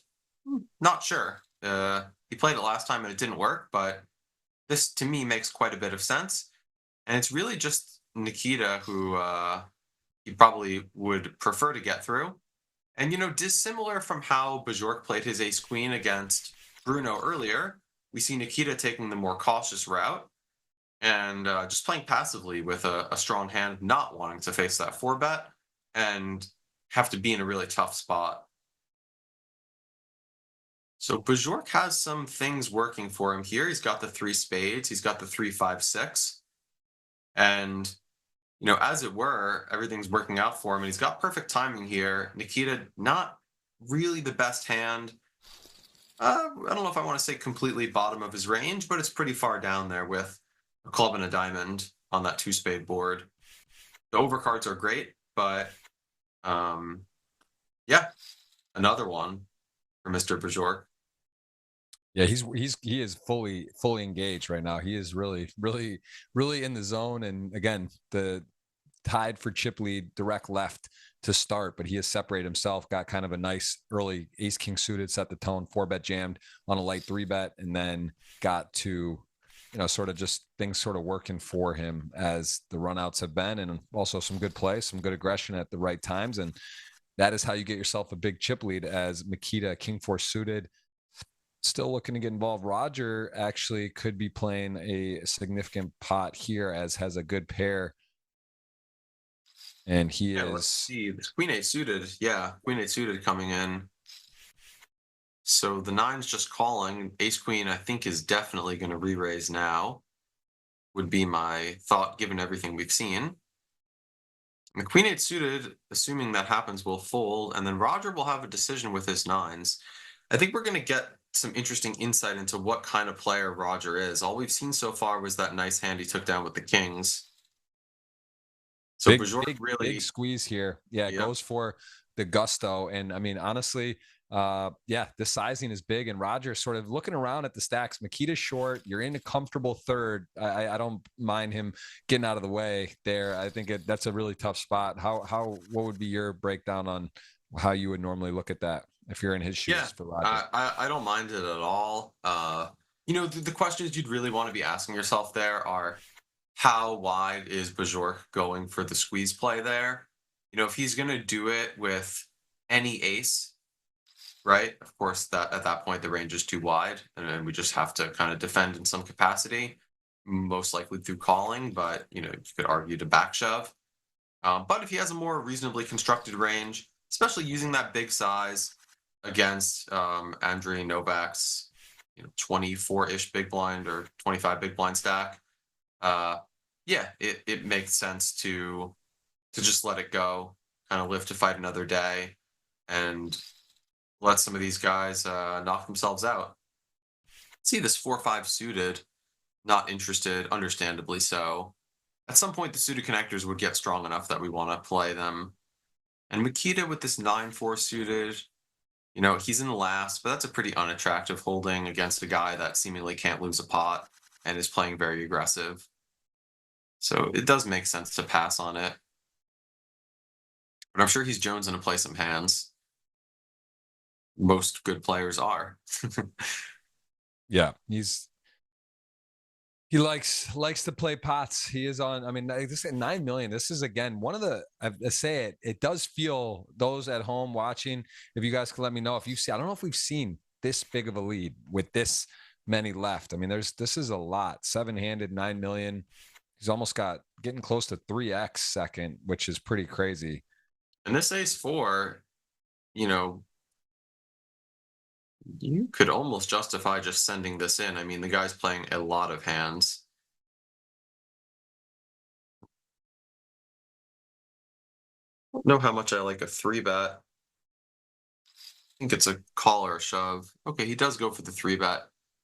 This will probably work against ace-8, but I've been wrong before, especially about Bajork's style and approach. But he does let it go. Nicely done.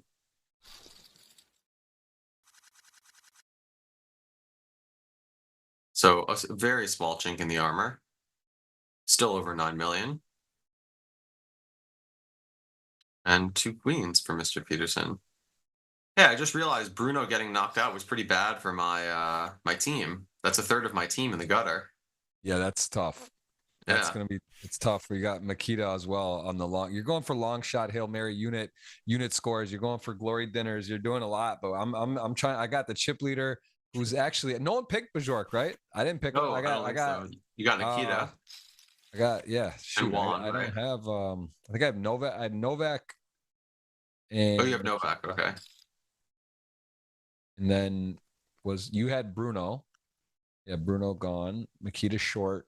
Hey, look at this unconventional, kind of interesting play. Roger defended with his king-9 and then just bet out into Daniel on this ace-high board.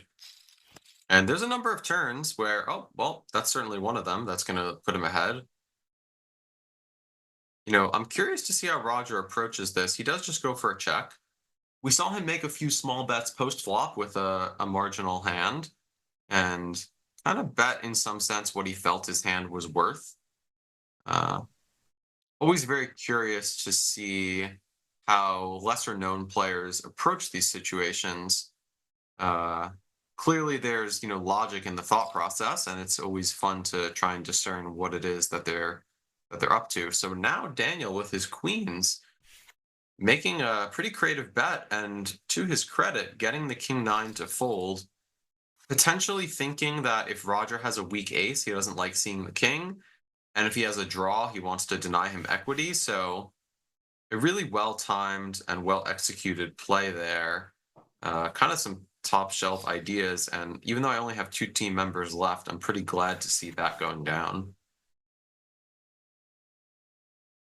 Yeah, it's long way to go. Long way to go. There's a lot of possible outcomes here, but the definitive moment of the 2 big stacks separating has happened, and we do have Bajork, who has got himself a big start. King-9 suited certainly going to be coming. He's coming in for a lot less, and he is under the gun. He's going to get a resistance from queens here. Yes, he is. And Andre has set the tone with the ace-4 3-bet previously.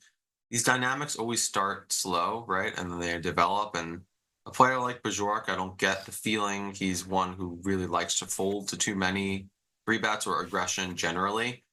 So, let's see. I don't know that I really anticipate a 4-bet shove, but a call wouldn't shock me with a stack this big.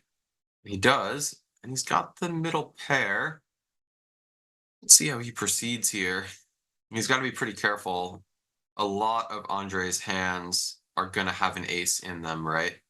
3-betting the chip leader as a mid-stack, it's not going to be an incredibly wide range. There could be some suited broadways in there. And of course, we have hands like queens. So now Bajork has to decide. I would anticipate mostly a call, right? Just play it kind of safe. Wow, that's quite a turn. Not just for his hand, but really for his range. So If he has a yes, Yeah, if he wild has a deal. pocket pair with a club, he might start bluffing. If he has a nine, as he does, betting seems to make sense. This is just not really a card where you expect Andre to do much betting himself. So typically when that's the case, it's because it's very strong for your range and you want to do a lot of betting to prevent your opponent from checking back. And there it is, inching closer towards 10 million. Ooh, mystery Ooh. hand. Let's get it. Chewy mystery hand. This is a treat. 4-3 in the big blind. That's what you got to work with. Let's see who's going to come in and play here, as Bajork is got not the best holding, but he does have the best position as the chip leader, and he's out of position here to Roger, who's also been spicing it up, giving us a couple mystery hands himself with the cards up and playing a lot of hands. So here we go. Okay, well, 4-3 flops, trips, king 4-4, two clubs. Roger, this could be problematic because you just don't, the 4-4. How's he got a 4? So okay, check back. That seems that's a start. If you are Bajork here, you maybe go kind of bigger. There's a lot going on here. You want to try to get some value. There's a lot of different ways you could take it. You could go for a smaller bet and a bigger one on the river. You could just go for the gusto right now. You could even check and potentially check raise. I actually thought Bajork might just bet the flop straight away. Okay, this wow, is he does go. Bet. He goes wildly big. And you know what? If you think about it, if you're Roger, it might look like he has a king or something. What like if he's got air, he might take a shot. So maybe he's like he has some value that he's checking, or he has a club draw or something. He doesn't want to get blown off or something. It turns out I think it means Roger has something that he likes. So I think this is like very creative to go for like a greedy sizing on the turn. Pretty interesting hand. It gets called. Whoa, now what? You got an SPR stack to pot ratio less than 1 here for Roger. Do you just rip it? I mean, or do you go now? I would think so. Take it down like he did before. Big bet and smaller bet. Yes, he might do that. He might just decide, 8 or 900K is going to get called a lot more than an all-in. And he does just go for it all. And oh my. Well, there's the other side of checking back.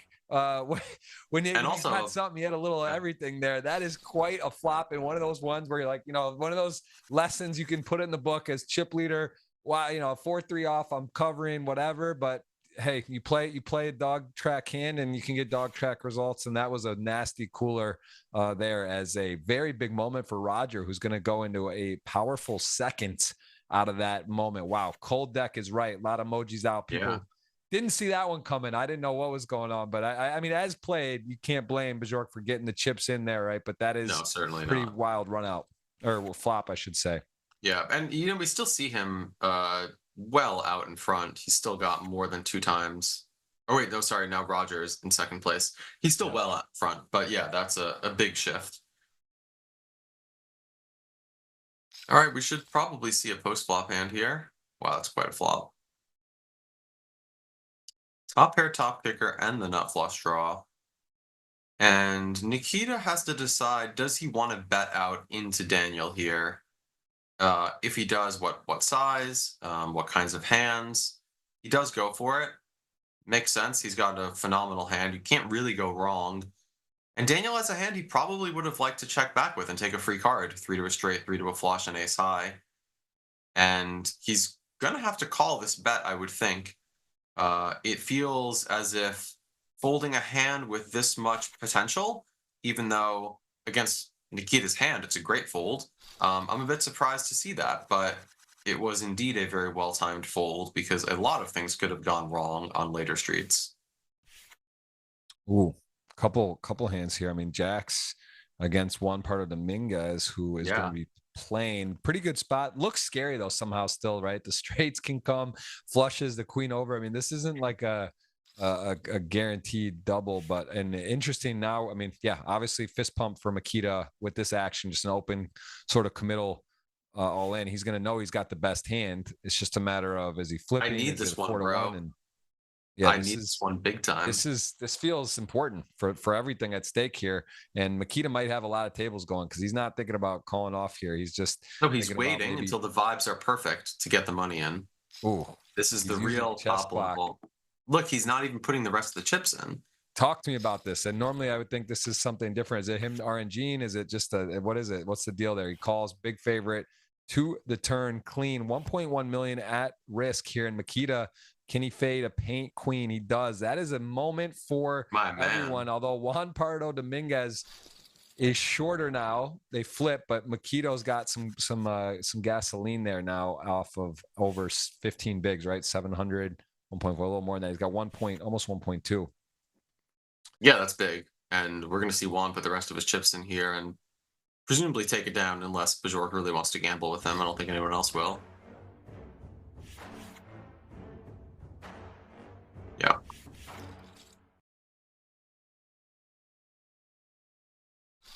Yeah, I mean, Makita is slow and steady, right? Just kind of waiting, biding his time.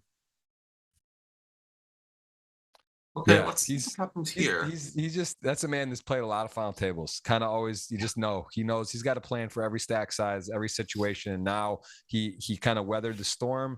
He did win the flip with fours when he got very short. He did, yeah. He's back up to 1.1 and in a decent position. 7 left. Couple stacks consolidate. This is tricky, right? Like, this open is 2.3 times the big blind.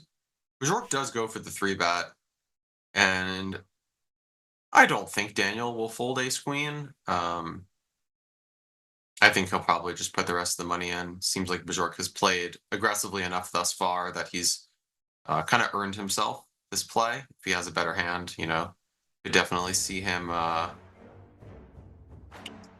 just accepting his fate. But yeah, nicely done. And ace jack, it's a close spot. He could call the open. He did go for the 3-bet. That seems fine. We did see Daniel make some disciplined folds. Even the hand where Makita just doubled up, he folded ace-9 in the hijack first in. See if Roger puts some pressure on him here. No, just goes for a call. Ace-10. He's going to feel pretty good about this and presumably just raise it up and take it down. Yeah, he also is aware there's 3 shorter stacks right now. One really short stack. So, he's not going to just completely play passive, but he does aware that he does check it down. I would just check, which is, I mean, I guess it's not shocking, but you would have liked to see a raise there. Ace-10 and a blind on blind, definitely enough hand to be pushing it up there. Yeah, I would think so. I mean, also one thing to keep in mind is Roger has a more unconventional style, right? So on the one hand, he might go for some traps that other players might not. On the other hand, he might also just put less pressure on you, like we see here. Certainly could put that queen 6 in the hands of some other players with that chip stack, and we would see some aggression. So, yeah, I could definitely see the merits, or at least the thought process for why Daniel chose to check back. Yep. And it's very tricky in poker, right, to say right or wrong. Some cases we can bring in that binary approach of yes or no. But a lot of cases, it's really contingent on all of the myriad variables that are at play. And here, Daniel just kind of chose to wait. And as it were, now he's got his opponent drawing dead, goes for the bet, and takes it down, just as he would have had he raised pre-flop, most likely. So all's well that ends well for our friend from the Faroe Islands. 2 million. Got the purple name tag. Yeah, what's the purple mean? I like that. I think friend of GG. Yeah, it looks nice, matched up with the final table, and maybe I think streams too. Does some streaming and content. He's doing stuff. I mean, that flag in itself is respect. I like that. It did kind of hop out. It's got a nice feel to it. He's got a lot of work. Yeah, 2 mil here. He's seeing an under the gun raise from the chip leader, ace-6 suited, wheels spinning, but people get hands. It's okay to pass up.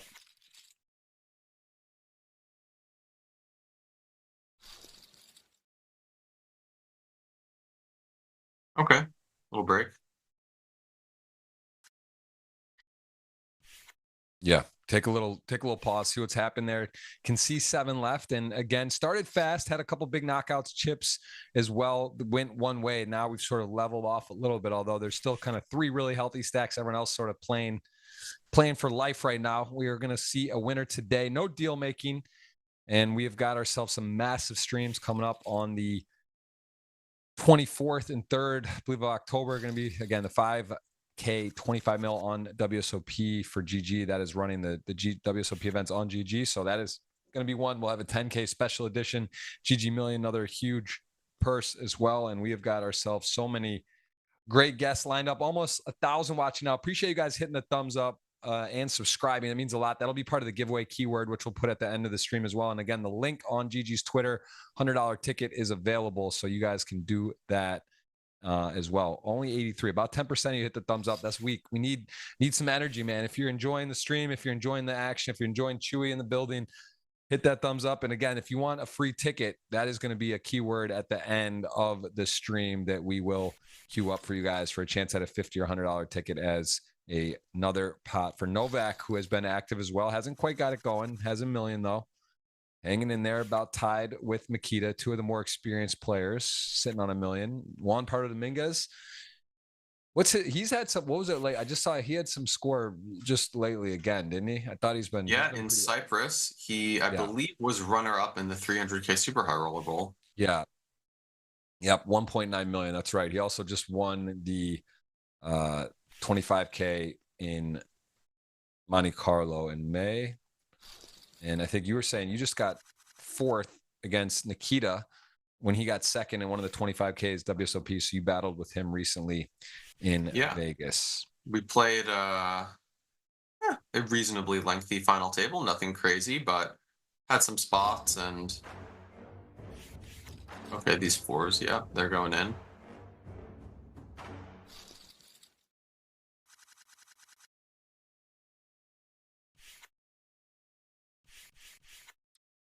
Might we see a wall? I think we will.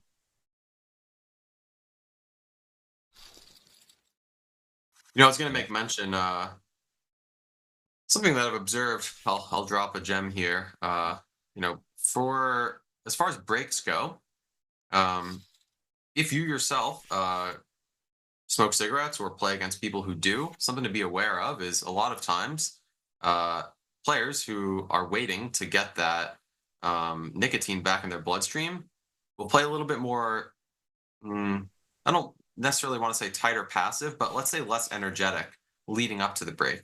They want to, like, you know, go outside and get that cigarette. After the break, they come back with a lot of chutzpah. And I've seen this a few times where players come back and it's not the right time really to bluff them in general. They tend to not really be ready for folding. Let's see, by the way, here, this king-queen suited I expect very much to go in. And we're going to have an easy call for Bajork if Daniel gets out of the way. And will Daniel decide that ace-queen suited is good enough here? This is a tough spot. Not really so concerned about Bajork's range.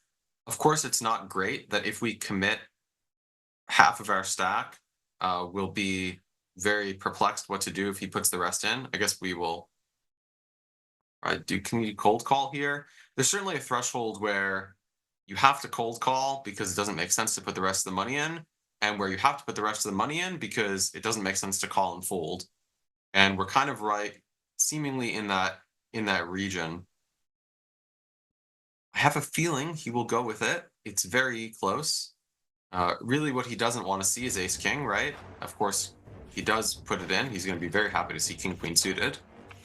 Bajork wisely git's out of the way. Goes with it. I wasn't sure there. Honestly, ace-queen, there's the king-queen flop. Ace-queen does make the right call, is out flop. 16% one to come now, needs help, jack or ace, and that is not going to be it. That is a dirty one. And ace-queen, man, I wrote poems about it. I've talked about it. It's just a hand. It just doesn't do it. Just feels wrong all the time. Like whether you're ahead or behind, it just seems like somehow it's tricky. It's complicated. Things don't go right. There you go again.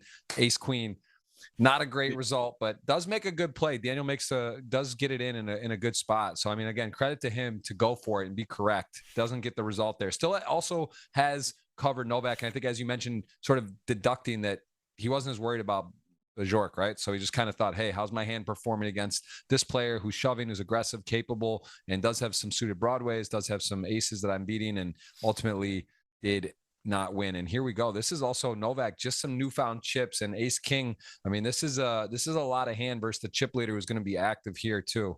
But let's see what he does with sevens. Not a fun spot. No, these spots are always tricky.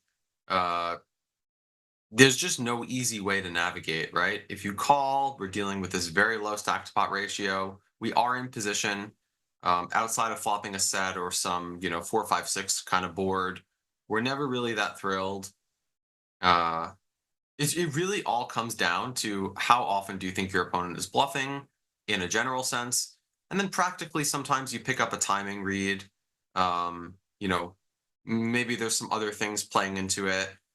There are intangibles in poker, right? But generally speaking, these are just tough spots. There's no easy way to navigate. I tend to defer kind of to the simulated ideas in those cases, and most of the time they do suggest to fold those pairs in a lineup like this, right? He's got Juan on the really short stack, Daniel and Makita both roughly half his chips, so makes it attractive for Bajork to bluff him there, but as we see, he just will sometimes get dealt hands like Ace King. And let's see what happens with this Jack 3 suited. Probably we're going to play another post flop pot. Looks like 3.5 times the big blind, and Nikita should be pretty happy to take one off, take 3 off. Okay. Yeah, and now doesn't get a great flop as he is out flopped, and he has ace 10. It's he's going to be ahead sometimes, but the Jack 3 backdoor diamonds flops bottom pair, starts with a check. And yeah, Nikita's not had this final table really go so swimmingly. At the same time, still has 3.5. Yeah, I mean, it could have gone worse for sure. Like, he hasn't chipped up, but he's avoided getting, completely clobbered. So here we see a nice value bet from the Jack 3. Makes sense. Nikita will have a lot of overcards, including hands like this, which I think we'll call. The queen comes. Now, is Bajork going to go for some thin value here and try to really target the exact sort of holding that Nikita has? No, he's content to just check it down. Nikita could have a queen. He can still have a 4. He could have a hand like ace 3. Again, maybe Bajork thinking that there's some flush draws that he wants to get a bet out of. We saw a similar line, check, check, flop, bet, turn, check, river. A much different board texture earlier, but it's nice to keep these ideas in mind. And let's see how Makita wants to proceed. A suited Broadway against a bigger stack opening is sometimes very attractive to shove. But Roger has shown, he's not necessarily the most aggressive player at the table. He's certainly playing aggressive in the hands that he's in, but it doesn't seem like he's going so far out of his way to attack other players.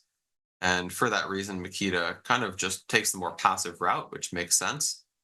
Again, Roger, that hand opening, this last hand, into Bajork's button. So whenever the chip leader has position on you, it's certainly, entering into the mind of the player who's raising, knowing that they may well come after you, whether calling or 3-betting. And Nikita just shoves this king jack. This makes some sense. It's definitely easier the shallower the blinds.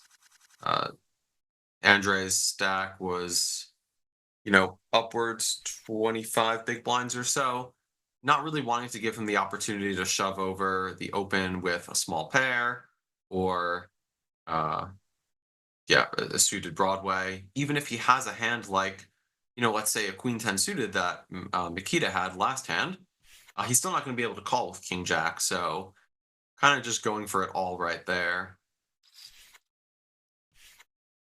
And is this ace jack just going to put it in? I would think so. Feels like Bajork has played aggressively enough. What do we have here? 23 big blinds and change. Yeah, he agrees.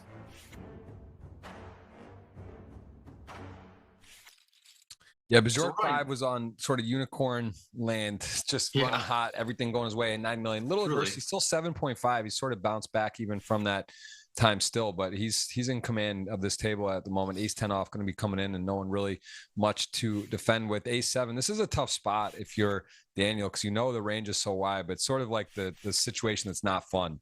And he does actually just rightfully makes the right fold in the in that tricky. moment. He's also got this situation, right, where Juan is now posting the big blind and is often going to find the rest of his chips in the pot. True. And Makita's short as well. So, like, he's not looking to get in a very tricky spot as he gets out of the way. And here Nikita goes. And actually pretty fortunate timing for Juan to wake up with the dominating hand to the one player you're in with. But, again, not a lot of chips. And even sees a safe as you can get pre-flop.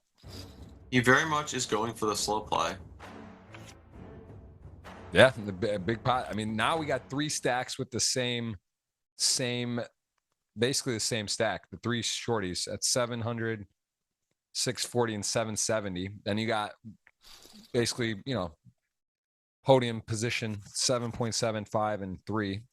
And interesting, Makita ace jack suited, knows it's a powerful hand, 9 blinds. Yeah, I think he'll just put this in, or at least the majority of his chips. Tell me about that when players bet non all in, but it's committal. Is it just really if you get the 2 behind? I mean, here it's like basically an all in, a little left. But would the scenario be he'd fold if it was like all in, all in?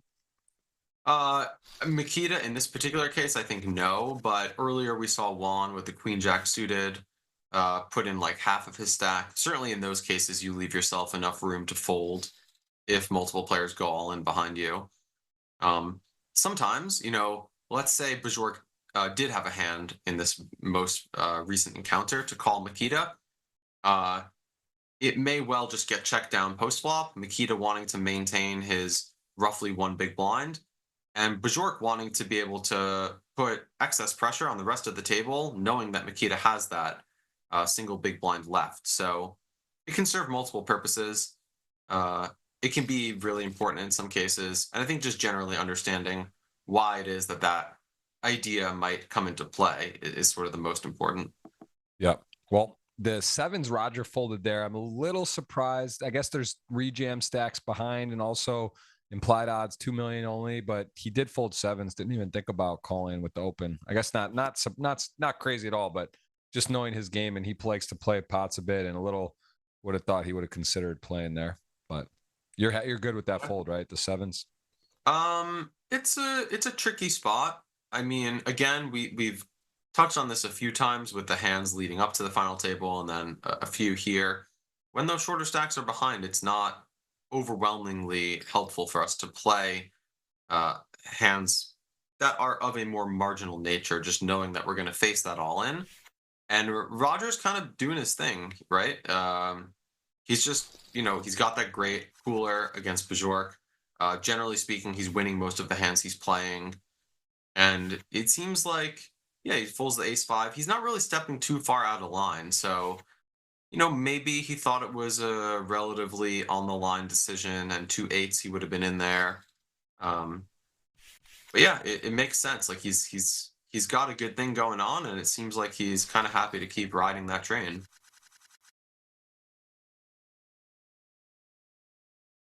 So Juan's going to put his money in here and probably take it down. Yeah. So let's see, you asked about the putting most of the chips in. We'll see how much he puts in here. I'll guess 480. No, he just shoves it in. Doesn't make a huge difference, really.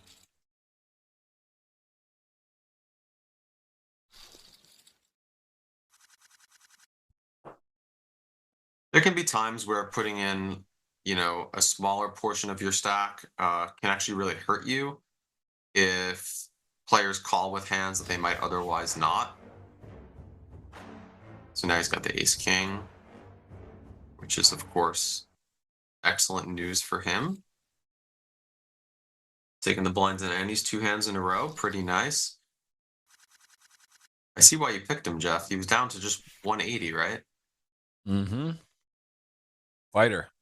Yes, he is. Talent. He's got there's the it factor. Some guys can just do it. And And here we're seeing plenty of players here that have that ability to win, that know how to finish, and then a couple new names. I think this is a pretty fun final table, and we've seen some good action. Started out with a few knockouts. It looked like it was just going to be a runaway, but there are 3 people on the chopping block right now. We could easily be down to 4 or 5 handed quickly as you see some sub 10 blind stacks. Makita just seems like a guy that doesn't go away either. You know, like that 4s to, what was it, ace queen? You just feel like Queen jack suited. Yeah, just feels like he's not. He's just. So these 3s are tricky. You know, of course, he's got this big stack. Again, we have the short stacks and the blinds. Interesting to see Andre just call here. It makes sense. He has the type of hand you really want to see it flop with. But he is now in this situation where his range is relatively tight and fairly well defined. It's going to be a lot of those good big suited hands. Maybe he's got some middling pairs in there. It would not seem terribly unreasonable to play a hand like 2/8 as a call against Bajork's, you know, relatively wide opening range. And let's see how he proceeds here. He does go for the check. And probably we see a check back. And then Bajork has been in this line on many occasions. You know, I'm kind of getting ahead of myself here. I don't know he's going to check, but so he does go for a bet. And there's not that many hands he's really representing for value. It's just those pocket pairs. I don't think a hand like ace-5 or ace-4 suited would just call the open. I think those would be more likely to just 3-bet initially or fold. Now Bajork picks up an open-ended. Is he considering betting out? Would seem a little bit odd. He does. I mean, it's going to work, right? I expect Andre to just fold this hand. And credit to him. For a very cheap price, he was able to fold out a hand that had a pretty decent amount of equity. And here's my man. Bro, we're going to have a face-off. My team against your team. Wow, big swing. Not the starting situation we want. Makita just goes for the raise. So I don't think Juan will get away from ace queen here, but you'd much rather see Makita shove. Hands like basically any hand that's a suited Broadway or a lesser suited ace, you could imagine would feel pretty comfortable to shove. But for this size, you know, you're not so much thinking that you're looking at Jack 10 suited in this range anymore. It's a lot more polarized, right? Ace 10 off, maybe ace jack off, but probably that would just shove. It's really going to be a hand with an ace or a premium.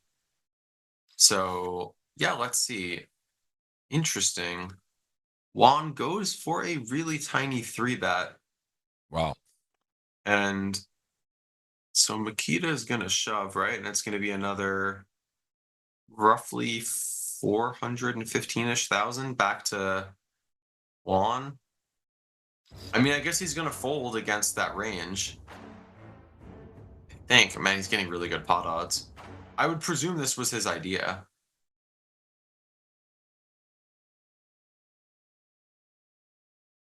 Yeah, this is a really awkward spot. I mean, you don't see that many 3-bets off of sub-9 big blinds. And he kind of knows he's dead at this point because of what we discussed, right? Just ace-jack is not in this range. Maybe once in a blue moon you see ace-jack suited, but Makita shoved pretty quickly. Probably he would have put more thought into it with ace-jack suited. And probably the reason he shoved quickly is because his opening range is polar, and he doesn't really feel the need to protect his, you know, kind of strategy, so to speak, with timing. He's like, I either have it or I don't, and look, I have it now. So this is tough. Not a whole lot else to say. I mean, of course, if Juan could see Makita had a hand like 2 jacks, he'd already be in there. And clearly he does not have that, so. Novak, like, hey, what's going on? Yeah, open to 2.1, 3-bet to 3.5, shove for, what is this, 8.8? This is some above the rim, short stack play. And I mean, respect, like, you know, Juan ends up getting away from. Oh my gosh, brother. Wow. The goods. Makita. Let's go. So yeah, I mean, probably we see a similar thing, like a small 3-bet, and then Makita will shove, right? Or maybe he'll make a tiny 4-bet. Well, let's see what the sizing is here. If it comes in as like 320, which would make sense, then maybe there's a world where Makita kind of clicks it back, so to speak. Ooh, even smaller. Yeah, I mean, he's really opening the door for a tiny 4-bet. Yeah, this is wild. Makita finds aces, finds a 4-1 spot, and now, I mean, Jacks, Novak covering, of course. This is in the cooler category, although it's under the gun. It's Makita, and we did just see a ace queen get away, which was kind of, I mean, if you get a little bit of a look into Juan Pardo Dominguez's game there, the fact that he's able to make that play and then get off, and now flat comes in. Okay, interesting. Does provide possibly a way where Novak doesn't lose all his chips, although the 10-9-6 2-heart board. So I think he's screwed. I mean, he can get there, right? I'm saying, but like, say the flop came king queen or something. Like, I'm saying find a way, not in this spot. Yes, I don't see how it's possible not to. I'm saying it could have. There was some possibility for a board where Novak gets out. But yeah, this is gonna be in the middle. Aces still with that lead. There are some sweaty turns. That's not one. 2 outs, 1 to come, or it will be a double up. 2.4 million. Oh, just don't believe it.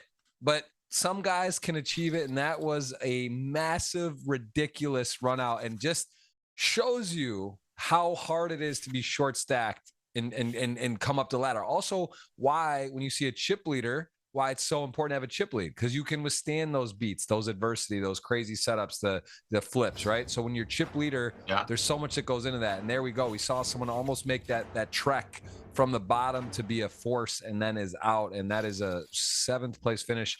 Makita, 55 million in live earnings, 5th all time in the money list, demands, needs, commands respect. And he is going to take another score here. Not going to be what he wanted, but he was short. I don't think he's going to be crying. He did win a flip earlier.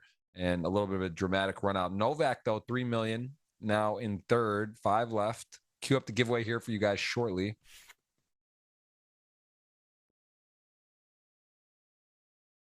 And we are going to ask you to hit that thumbs up and subscribe, please, if you're enjoying the show. We really do appreciate it. See some new faces, see some people from different countries. We've gotten a look at where everyone's from today. We asked you guys to let us know. Again, international audience got over 1,200 watching live. Appreciate you being here. Jeff Gross, your host, along with the man Lucky Chewy, over 20 million live earnings. What's your title at Octopi Poker? Are you just kind of wearing all the hats? Are you a CEO, founder? Like, what CEO, you doing? founder. CEO, founder. Where did that idea come up again? If those haven't seen our podcast we did together recently, where did you come up? Where did it just come out? Where was it like, I got to do this? And how do you call it Octopi Poker? Actually, let's go there too. Started in 2022 after I'd won a high roller event in Seminole Hard Rock, Florida. Yeah, we were just hanging out, and we had recently gotten to know Victoria Lifshitz, who is a pretty formidable tech entrepreneur. And we were talking about some of the poker tech solutions that exist. Obviously, the market has somewhat changed since then. But she suggested that, it might be fun to engage in a project where she kind of mentors me and some others in business, and we can help her with poker. And I was like, hey, I'm always down for an adventure, so let's run it. And then we went through a few different names. And, the octopus is a creature, which I think most people would agree has a very suitable disposition for poker. It can move pretty quick. It can change colors and shapes. It's playful, but it's also mischievous. I think these are kind of all of the things that as a poker player, we want to embody to give ourselves the greatest chances for success. Speaking of, not to get us off course here, but an interesting spot for Daniel with King 10 suited. He's only got 5.5 big blinds. And now he puts it in, and Juan has ace queen, and Bjork opened the action, obviously with a massive chip lead. And they do both just put it in. And Well, here you go. So now ace queen off, he folds off of a similar stack correctly, and then he gets it in good correctly. King 10. I'm just gonna throw it out there. Ace queen doesn't seem to have the best results, and that's how my history that I feel. And again, gets it in good. And King 10, a hand that just it's powerful. It wins, and fair fight. Both cards live and suits there, and what loses the hand. But again, one part of Mingus folds correctly, puts it in correctly, doesn't get the result he wants. Still in 6 left, short though now. yeah, I think he'll be getting the rest of his money in here. 2.5 big blinds with a suited 10, blind versus blind. This seems like no path to escape. And he'll be up against it. It being a slightly better hand, of course.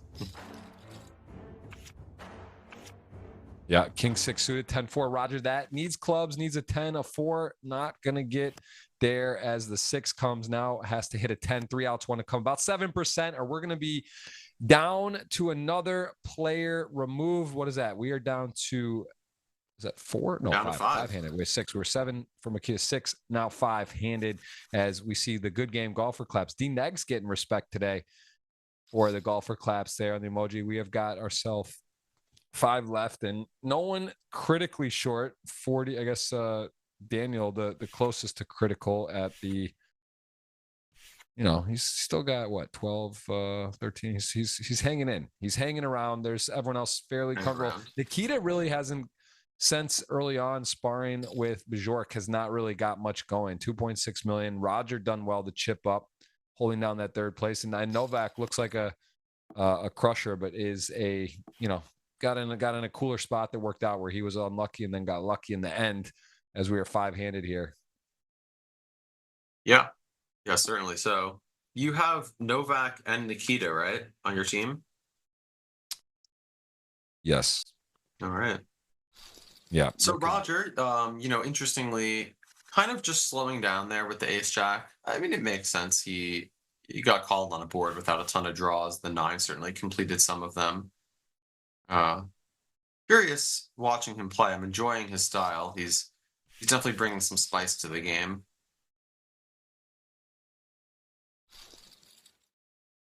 And Novak kind of creeping up here.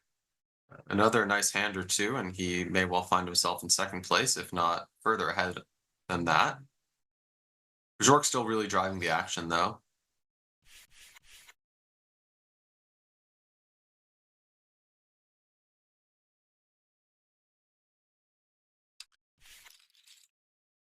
Yeah, this is, I mean, he's back to that, what we say, 9 million. He had a little adversity. He's right there again. Little more players have been removed, so he is sitting good with a 87, 88 big blind stack there. 50, 100 now. Upper left of your screen, you see the info in 20 hands. As players get shorter handed, of course, it goes quicker, and that is when the blinds go up, and you can see the prizes lower left of your screen. A lot to play for. 390 up top. We'll see a winner here today, and we are in the middle of the GG WSOP taking place on GG. What do you think of that for the WSOP acquiring GG for 500 mil? That was talked about for a few years, finally got done. Pretty cool. Hopefully the WSOP gets a software upgrade, I would imagine, right? From do you play some of those bracelet events online during the summer? I do play some of them. They had a software upgrade this past summer. Yeah, it was better. It was better already, but it was not through GG, I don't believe, at the time. Yeah, okay. I don't think so. Wow, here we have some big hands. Ace jack on the button, and Bjork with a premium. Wow, nice quick fold. Not really such an easy spot against a player that seems extremely capable, but by and large, we haven't really seen. We saw the 1 3-bet bluff out of the big blind from Novak earlier with ace 4, getting Bjork to fold ace 8. Here we see Roger maybe kind of trying to push the issue a little bit and re-engage himself in winning some pots. A pretty quick call against the raise, and this is a nice play from Bjork. Whether it works or not, I think he probably picked up on that, and let's see if Novak can really dig deep and find it within to kind of target exactly what's happening here. These spots are really tough because if you're right, it's so critical, and then you put yourself firmly in 2nd place. And if you're wrong, you just go out in fifth when, you were doing great. And yeah, I mean, it's tough. Like, I don't fault that at all, but really nice kind of awareness from Bajork about what was happening in that particular scenario, and keeping his foot on the gas and getting more folds, chipping up more and more without showdown. These spots are fun. Let's see how Nikita proceeds. We're similar stacked. He just bows out. Presumably, we're just, in Nikita's shoes waiting on Mr. Peterson to make a move. I don't think Jack 10 is going to be it, just given what we've seen. I expect him to just kind of just pass on this hand. And what would be what do you think is your cutoff there to shove there 9 blinds in the spot with this table? If just say you insert yourself there for Daniel. So the antes are a little bit less, right? Because there's less players at the table. I play a lot more live these days with big blind ante. So most of my study revolves around having a full big blind ante in the center. So I probably wouldn't shove too many offsuit hands without an ace. I guess king queen, maybe king jack. Yeah, a number of suited aces would certainly feel wise to put it in with. A lot of pairs and suited broadways. Maybe a hand like 10-9 suited. Maybe that's a little bit too loose. But I would fold jack 10 myself. I don't think it's really worth playing in that case. It just seems too weak. And we saw Roger get away from those threes post-flop last hand. Nice little pot for Novak. And I think we're going to see all 5. I need this one, Jeff. I need this one. This is my last. Where are we talking about dinner? Should we clear it up? I mean, where do you want to? What's at stake here? We'll figure it out. We'll figure out the location. When are you coming to Vegas next? That's TBD. Let's see here. Bajork A7 5s got the diamond backdoor covered. 5s in the lead. There is a diamond. Jack of spades. That is important river coming up. No, ooh, the blue. It is super blue. That is a GG golfer clap out, and 7 just in case missed it. That is going to be 4-handed. Where we started out. The interesting to note the order. I think Novak was in 7th, but the other top 3 stacks remain right now. So if you got the inclined odds on betting, the favorites are doing their job today, holding it true. Novak is one of the ones from the back that's still in there, 3.2 million. And so you are. So I have 2 guys and you have 0, right? Yep, that is indeed the case.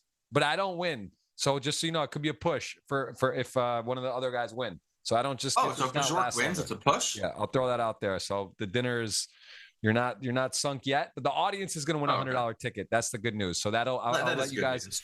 That is good for the audience. And now you're sweating that one of my guys don't win. So I guess that's it, 50-50-ish. Although Bajork actually.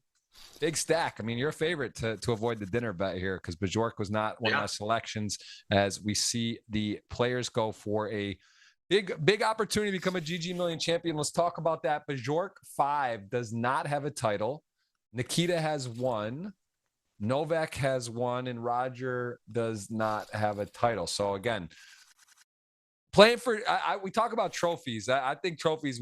I'm putting that in as a demand, as a strong request. We'll say for GGMillion's next season, and when they get it going, where each week the winner should get. I think there should be an MVP. I think you should vote for the season. It should be like 20 weeks or 16 weeks, like a season of like call it the NFL. You have like a couple seasons a year, and there's a players can vote, or the audience votes on who they think was the most impressive over the time. I think there should be an award for that. I think there should be.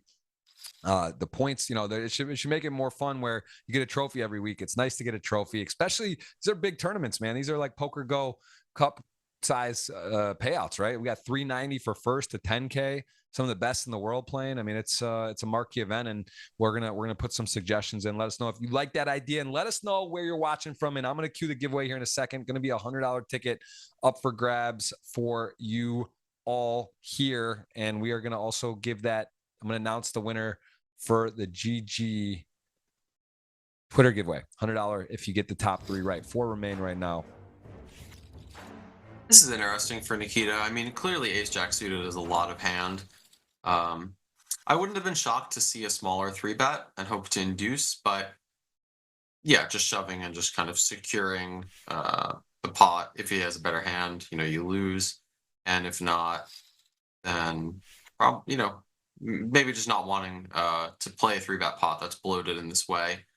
In any case, ace 3 suited here, probably just calling. Yeah. And we haven't seen a whole lot of these multi-street post-flop hands so far. It's just been kind of a lot of action. This seems like a pretty nice hand to start bluffing with, right? We've got 3 to a straight. We've got 3 to a flush. Uh, is that an overbet? Yeah, he bet, yes, 356. Well, 356 is the bet. Yeah, it's a little blurry for me too, actually, on the pot size here, but he is going to go ahead and take it down. I mean, this Bajork over 10 mil, he is cruising right now. He's got everyone. It's actually pretty crazy distribution. 11 mil, it's basically 333 and a really nice spot. Kind of fun. You can, I'm sure, out of the tournaments you close, when you get this type of a lead, when it's 3 or 4 left, it's nice. Everyone's Absolutely. really sort of sitting back, not looking to get involved, and you can definitely, depending on distribution of cards, you can really extend your lead quickly without much adversity. By the time someone takes a stand, you're 60-40, 50-50, and you've already chipped up a lot where they're almost just getting back to neutral here. All right, I'm gonna once we get 3-hand, I'll cue that giveaway. Give you guys time to hit the thumbs up, subscribe. Appreciate you. 1100 watching. Ace king suited. Now that's a nice hand. He goes for the min raise. Interesting. If he had limped, might have got a lot of pressure, but that is a action flop, man. Chewy, we're trying to get you to your lunch plans out there in Vegas potentially today. This could be over fast if this hand plays out in a variety of ways. I mean, I've got lunch plans too. I got a smoothie on the agenda. There you go. There you go. It's not far off here potentially, as we could see some serious blood here. I think we see a raise. He's thinking, do I slow play, fast play? It is blind on blind, and I do have the nuts. So pros and cons to just call. Yeah, Roger's style. I mean, he's kind of man. Oh, not dead though. Not actually. Yeah, he needs the 9 of hearts. Got one out. It's never over. But this is actually Roger just thinking, probing the turn here with a small bet. This is intriguing. Yeah, this may get a bite, like a big bite. Are we about to see nut flush against straight flush? Oh, he just raises it right away. Okay. Okay. Wow. And just snaps it in there. There it is. 1 out. 97.73 is that percent. If it's red, there's a sweat. It is it is a heart, but the queen looks like a straight flush of sorts going on there. Almost a royal. Everything happening, and that is going to even it out. Roger, big pot, and 6.2 million now. And so there you go. Just like that, no runaway train. Still very healthy lead against the other two, but Roger in good position now. Very much so, yeah. I'm a little surprised about how Bajork played that hand. It seems like Roger calling the flop raise, betting out on the flush turn, and then very quickly shoving. Now, Bajork is clearly not raising the turn to fold to a shove, but a quick shove from a player who's played relatively in line. Even the raise initially, what are we really hoping for? I mean, I guess he's hoping for overpairs with hearts or like a turned set of jacks. It's a tricky spot. I don't blame him. I'm just kind of surprised given what we've seen so far. But these players may well have played not only in this tournament a lot leading up to the final table, but previous on many occasions, and we just don't know what kind of history they have. Yeah, it's a good point. And I think just, again, based on their hand and mob, I've taken a look. I mean, I know some of these guys play more live than not. I know Roger also has some live results, but Bajork 5, not as familiar, just has sort of come on lately and been on here on the big screen and has done well as we see him pair the king on king, queen 6. It is in the wide open state. Anyone can win this. 4-handed, lot of big money up top there. 390, 305 for second, almost a $250,000 for third. What about Florida? You got any plans for Florida coming up this year for the rest of the year? I know there's Seminoles got some good stuff several times. No, they do. Honestly, the more I learn the ropes of business, the less travel I really feel compelled to do because it's tough. You gotta get a good routine, and just a lot of things happen every day.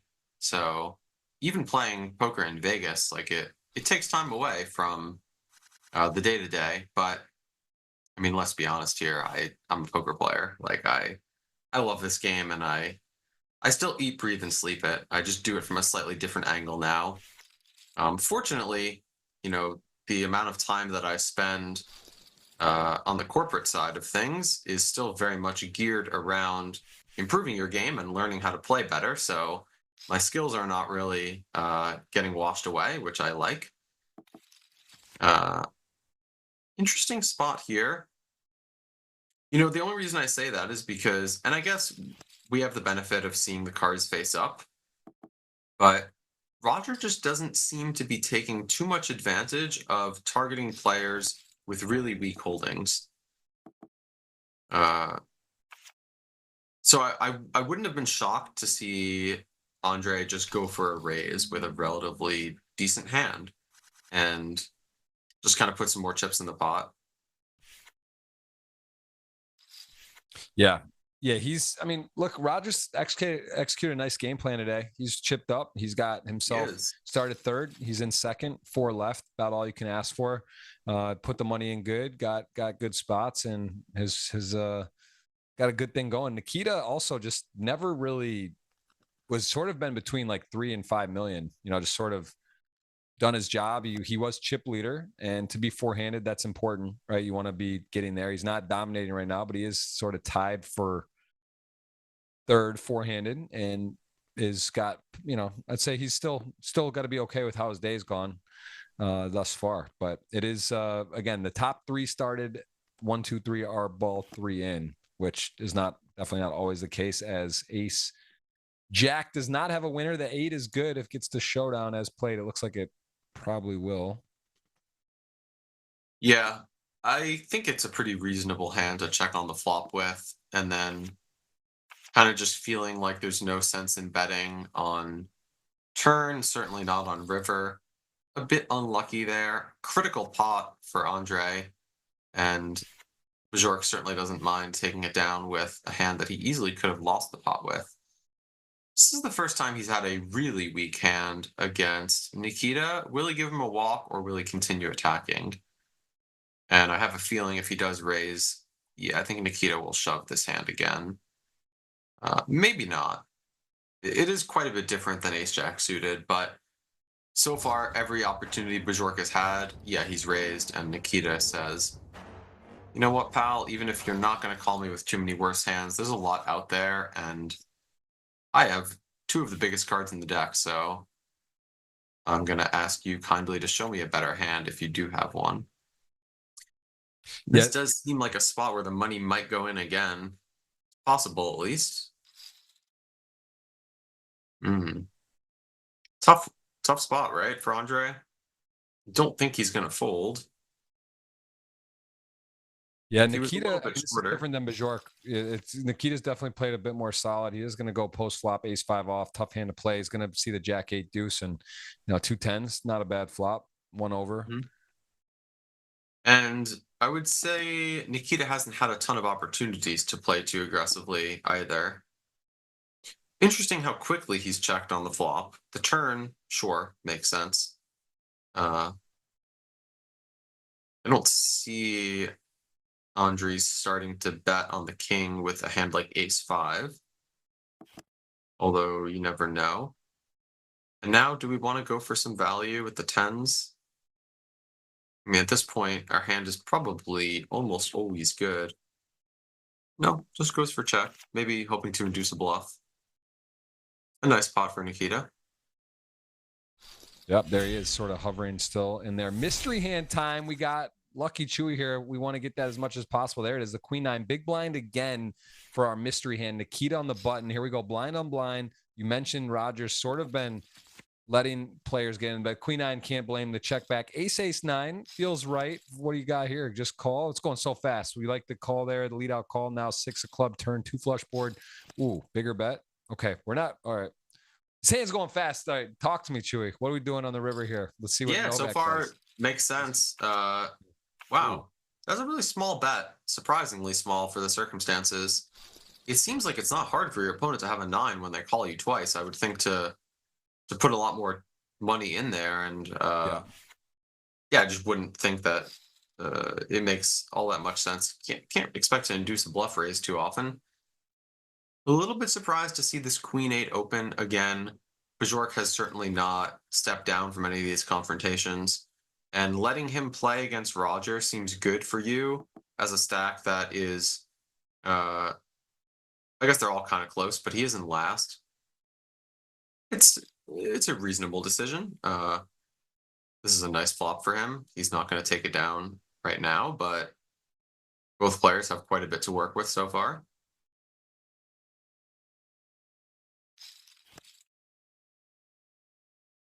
So now we're going to get to see if Andre wants to keep betting with his Queen of Hearts. He has quite a few unpaired hands with a single heart in his range. He also presumably has a decent number of flushes. It's not hard for him to have top pair. This is where starting to conceptualize the entirety of your range can be really helpful. One thing that comes to mind about a hand like Queen 8 is it would be the weakest hand probably that he has with the Queen of Hearts. So maybe a hand like Jack 10 with a single heart would be a more favorable one to bet because you have 2 overcards to the 9. Now this is tricky. He has that 8 working for him. It doesn't really matter because Bajork can never really have a hand with an 8 of diamonds in it that makes a straight. But somehow bluffing feels a little bit more comfortable, let's say, when we have the 4 to a straight idea. Of course, the flush blocker speaking for itself. And really, Andre's decision here comes down to, yeah, does he want to try to target a King of Hearts or a weak ace? And Wow. unfortunately for him, Bajork has rivered 2 pair, and that's going to do it. Wow. And has a heart, helps a little. And he That's a does, nice yeah. call. He snapped it off fast. Andre Novak showing the class, goes for it in a big spot, takes the bluff in at 11.8. Just Bajork 5 really got a dream situation here, 3-handed. Going to cue the giveaway for you guys. Appreciate that. I got a question in the chat before we miss it there, where Ryan Gleedow asking, what percentage would you say you are poker oriented to business oriented these days for you? It's hard to say. I mean, I'm traveling less, but I was traveling less. I'm still playing all the major stuff around Vegas, so that's the 3 Poker Go series, the World Series, and I'll play the WPT in December. So, yeah, I mean, I don't know. I guess it's, call it 4.5 months out of the year I'm playing poker, and the rest I'm doing business. But I'm also doing business while I'm playing poker, I guess, because as mentioned, it really never stops. Yeah. Uh, All right. Yeah. Well, I just put that giveaway in the chat. It's a $100 giveaway. Keyword GGWSOP space Octopi Poker space insert your GGPoker username. So that's gonna be a $100 ticket, as it will either be one of my players winning or not Chewy's player winning. So you guys have a 2/3 chance at a $100 You've only ticket. That's got gonna one come to left, fruition. my friend. What's Although that? you said you've only got one left, but I they're know. going to stand. I know. I know. It's Okay, this is good. We like to see this. No wow, it offense could be to heads up Nikita, soon, of course, man. I was a gentleman and a scholar, but I have a dinner riding on this, and I get I it. have to root in my own self-interest in this particular case. It's not nothing. This is definitely something. We +1, I think, is fine for dinner. You know, we didn't clarify the specific terms, but it's not going to be 0, right? So something wager. And Nikita takes it upstairs. Tier 1 versus Ace Queen. If this was out of anyone who's used to watch me on Twitch or knows, I've written a poem. It's on my website about Ace Queen. I really feel strongly about it. And this would be a perfect stream example. Ace Queen just got torched, like literally torched. Ahead. Is it appropriate behind. to repeat the poem in the midst of this Ace Queen debacle? It's been a while, man. I actually got to catch up on a couple poems for years. I used to write one every year about poker, but this is I couldn't recite it. You could find it plugged in my website. Got a newsletter with giveaways every week. Just I'll put that in there. And there it is. Ace Queen, Ace King suited. Oh my goodness, could they chop? Could a queen get there? I just said it. Maybe. Oh, good. They need each other's outs. They both have backdoor flush draws. Oh, Ace Queen, you really can do it. You really can do it, ace queen. I knew you could do it. I knew it. I knew it could Wow. happen. There's it in the midnight hour for all the money, the dinner, the chips. That would have been that's a huge swing. That changes things That's a big dramatically. swing. I don't know why when I put the keyword, it makes me click show for everyone now. There's some like thing now on the YouTube when people type GGWSOP, they don't like it. They like make me it's very bizarre. But anyway, that giveaway is live. I'll try to click show as much as I can as we follow the action. We got a new ball game now. Andrew, this is not over. 8.3, 7.3. Roger been playing a tough game today. King Jack suited. He's in the mix. He's going for it. The King Jack suited versus Ace Deuce. Ace Deuce advantage pre-flop on the flop, out of position though. No backdoor spades. Let's see if Roger slows down or puts a little taste, little feeler. Does check back. Are you good with that check back? I mean, just kind of the overs. You're against the big blind range. You don't have really the spade backdoor stuff. King Jack has showdown value. Good enough to be checking there. Yeah, I think anytime your range has a lot of unpaired hands, you have to be somewhat selective with which ones to bet. And it makes perfect sense to just kind of not necessarily give up, but cautiously proceed with a hand like King Jack of spades on a 9-6 deuce with 2 hearts. And I'm curious now to see how the blind versus blind dynamic shifts. This is the first time that we're going to see blind versus blind encounters where Nikita now covers Bajork. And probably Bajork will at least be a little bit more cautious, knowing that Roger is about half his stack. But he does have a pretty strong hand here, so let's see. And we do see the shift to a limp.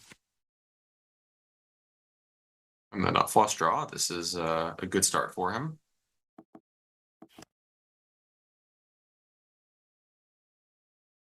Okay. Still the nut flush draw. Nikita has nothing, but a lot of cards that look like they could be something. A lot of pretend straight draws and pseudo flush draws, as it were. It's not actually such a bad idea to bluff with a hand like this. Fair enough. He disagrees, and wisely so. This would have ended poorly for him.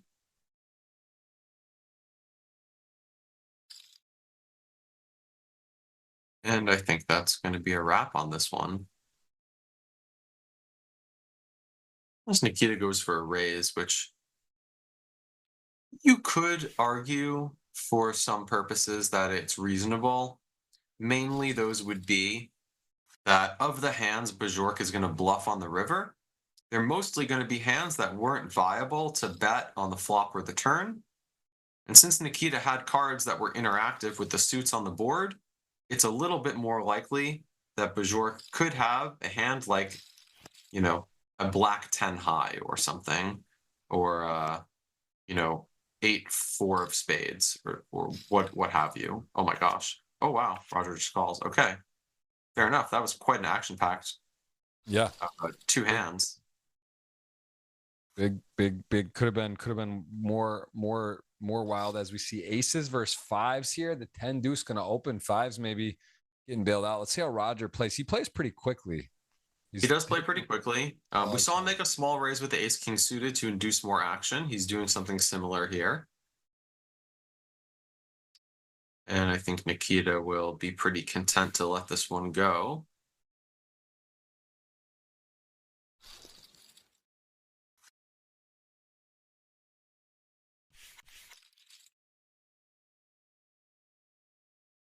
Yeah, this is definitely shaping up to kind of, barring some big clashes, it seems like Nikita will now be pushing the action, understandably so. Roger really, biding his time well, picking his spots well. Definitely not getting too mixed up with marginal hands in big pots. And as a result, Bajork is not handcuffed. They still have a lot of chips, 60 big blinds. He can put a big dent into Nikita. But, being out of position against Nikita's button and out of position in the blind versus blind battles, it's not lovely for him.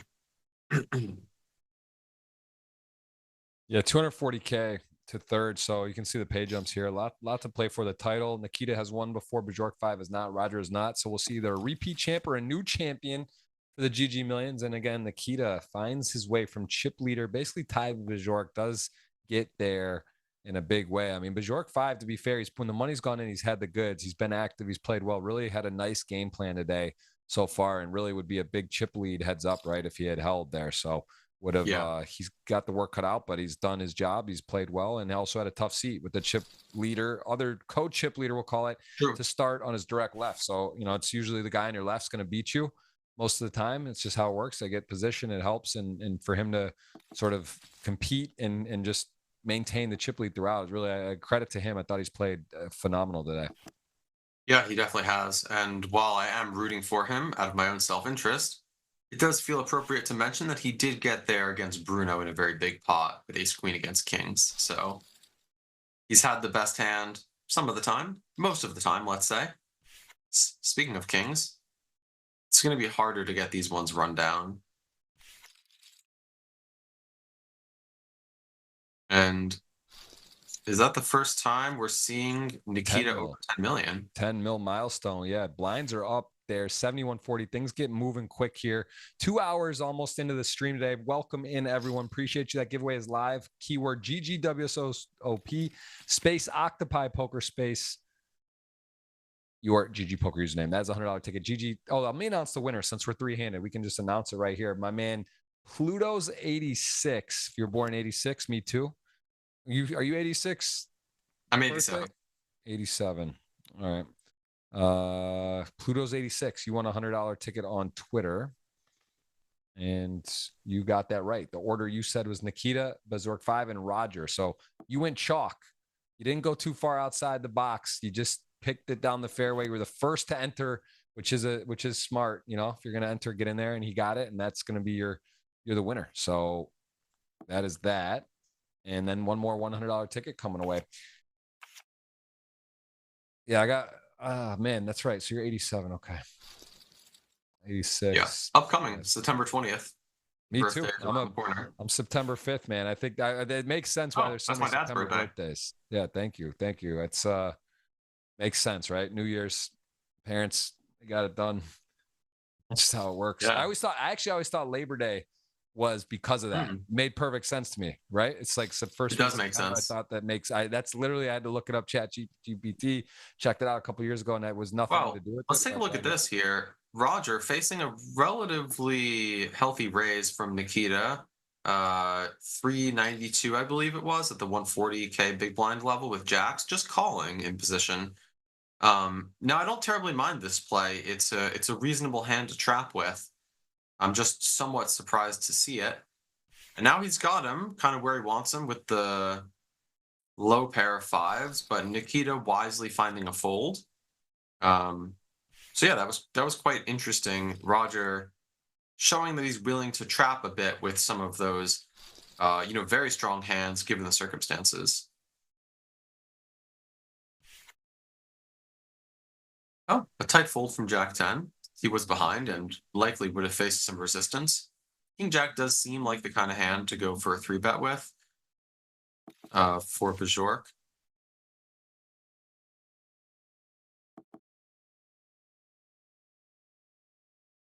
Probably Nikita ends up taking this one down. These low 3 to a straight boards for the big blind in the blind versus blind confrontations usually end up getting bet very often. Interesting, he goes for quite a large bet.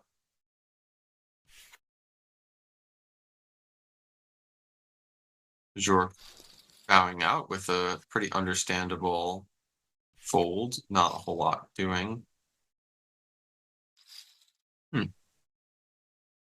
Jack 10-6 is fair fight here. Gonna get out of the way. Quick 4x raise, and Nikita just saying, nope, not interested. Ace 4 off, 5-6 suited, nice little hand. We saw the 5-6 suited. That was his example, his lead up hand.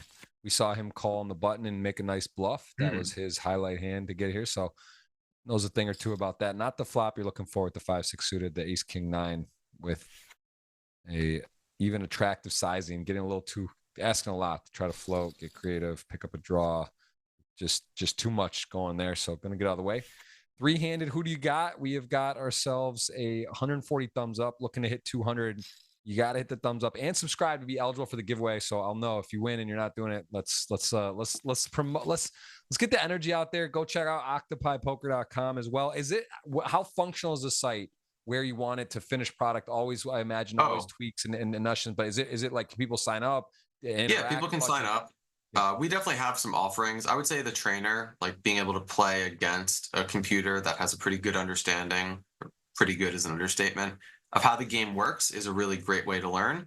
But we're still a relatively new company. We've only been in the market for around 4 months, have much bigger dreams and aspirations for where to take things.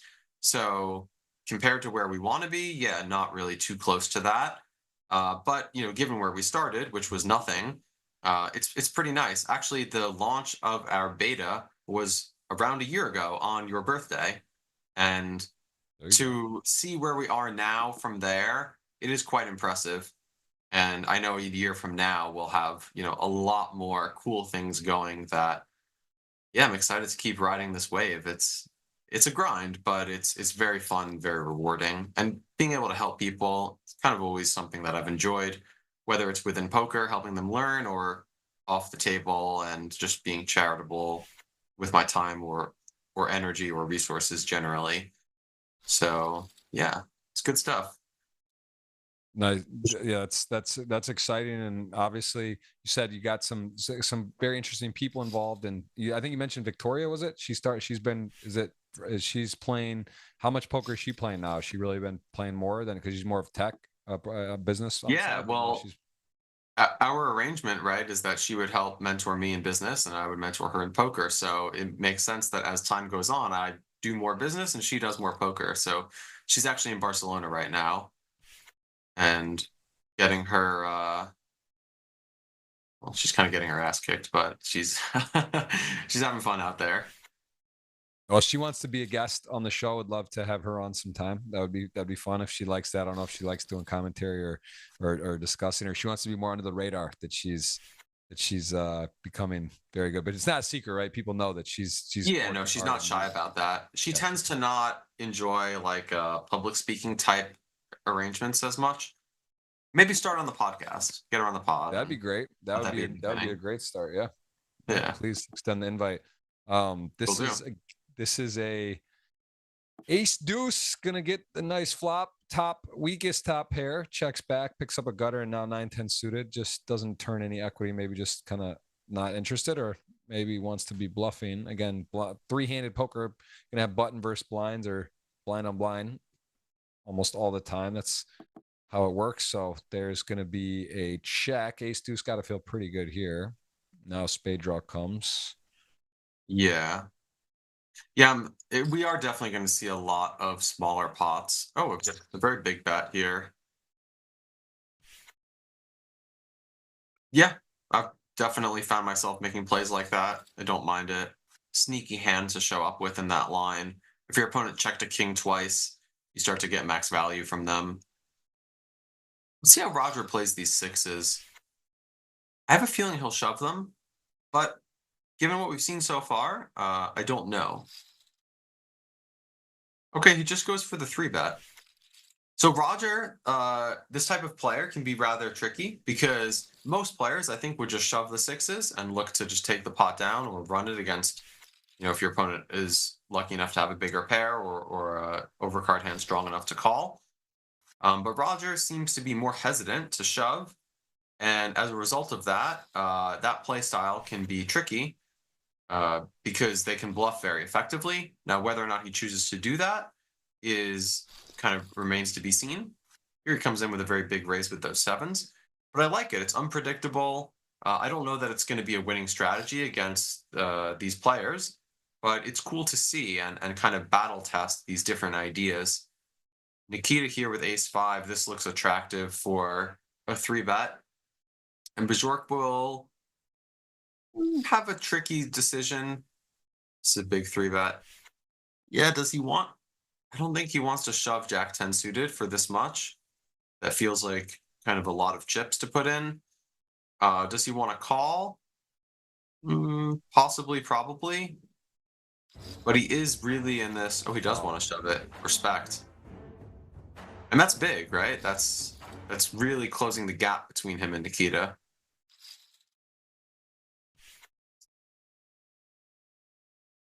I see someone asking, my poker bot is not pluribus, right? It is not pluribus.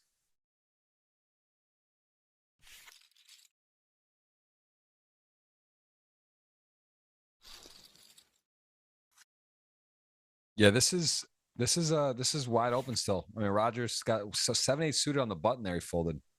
Yeah, he's playing pretty tight on the button. He's really kind of letting these two guys clash. Now, they're not going that hard at each other, blind versus blind, compared to what was happening earlier when Bajork was well out in front.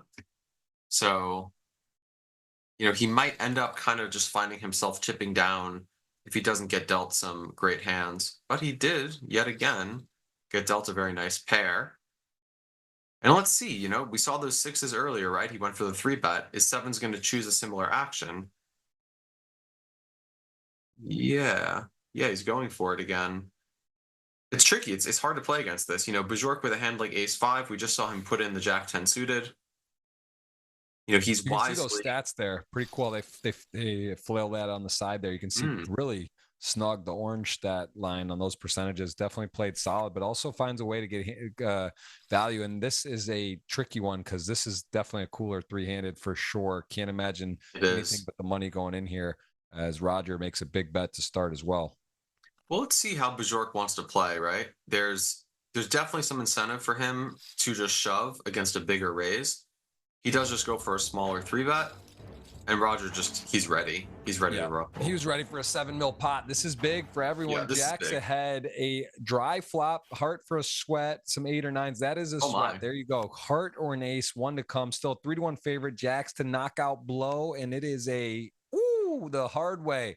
The ace on the river, and hey, that lunch date, that smoothie's gonna have to wait. We are still three-handed. Bajork, who was dominating, playing well, lost a couple, as you did mention. He did win a big pot though, ace queen of king. So it's kind of it's hard to remember all the ebbs and flows, and that's why poker, I believe, is so much about those small edges, and where tools such as Octopi Poker, things you can look at blind on blind, or spots where the sizing is better to get more value, or you're playing pots that maybe you're folding the small blind or not opening a button, because like again, those hands, ace 10 to jacks, that's a cooler, but it plays itself. Ace queen of kings, like those aren't the way to get better at poker, right? That's not like those hands kind of happen, and whether you're on the right or wrong side, sure, we did see Juan Pardominguez sort of orchestrate a 3-bet fold ace queen, right, versus a crafty spot, but in general, the big money and the big opportunities for growth are not on these all-ins where they're flips or 70-30s, those type of hands. It's sort of just have to go in, if you will. So Roger, big moment for him. Now he is in second. Totally. And in the mix, and outflops his opponent again. I would say the best thing for learning generally is just to be able to understand thematic ideas and heuristics that show up throughout the game consistently. Like, times to bet big, why you do it, hand selection for bluffing, and 3-betting pre-flop, and so on and so forth. And so many situations have subtle differences, but they, by and large, will have things that are comparable that link them together.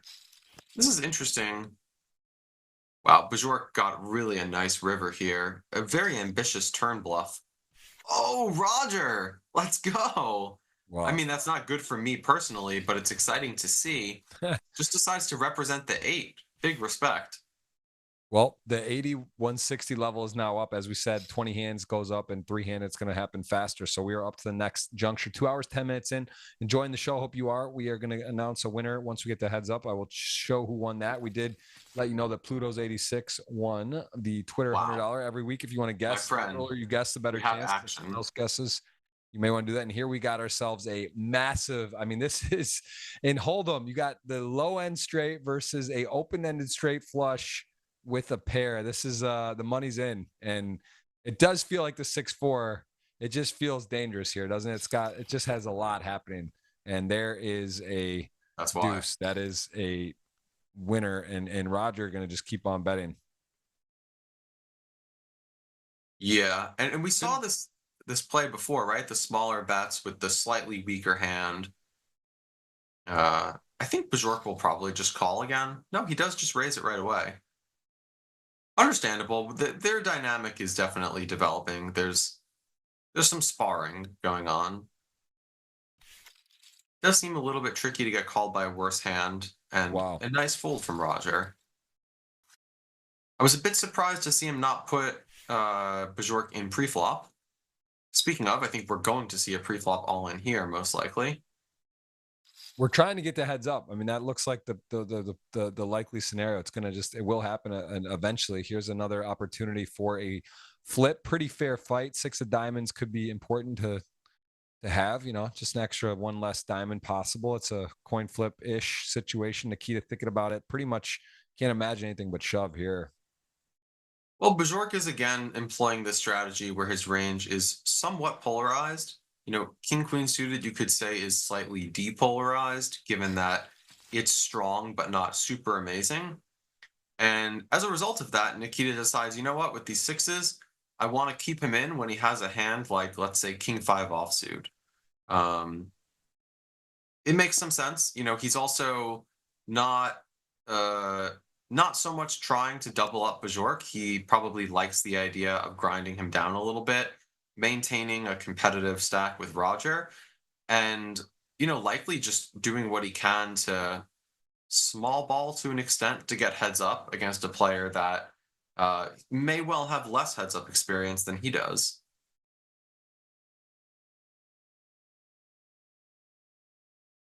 We see Bajork checking twice. Nikita probably not feeling any need to bet with these sixes. And there's Lady Luck, right? Will he value bet it? Probably. What size? He goes for a small bet. This is understandable. This is a tough spot for Nikita. He definitely has a hand that is going to beat all of his opponent's bluffs. How many of those hands exist?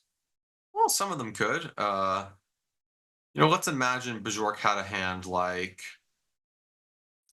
well, let's say, I'm trying to think of a hand that doesn't have a 3 or a 5, because hands that pick up a straight draw on the turn Would bet. may well be more incentivized to bet. Maybe a hand like Jack 7 off. There's not that many hands. He does wisely get away from it. Nicely done. So now let's see how Nikita decides to play blind versus blind against Roger. This is a very strong hand. And is he going to keep the pot small? He is.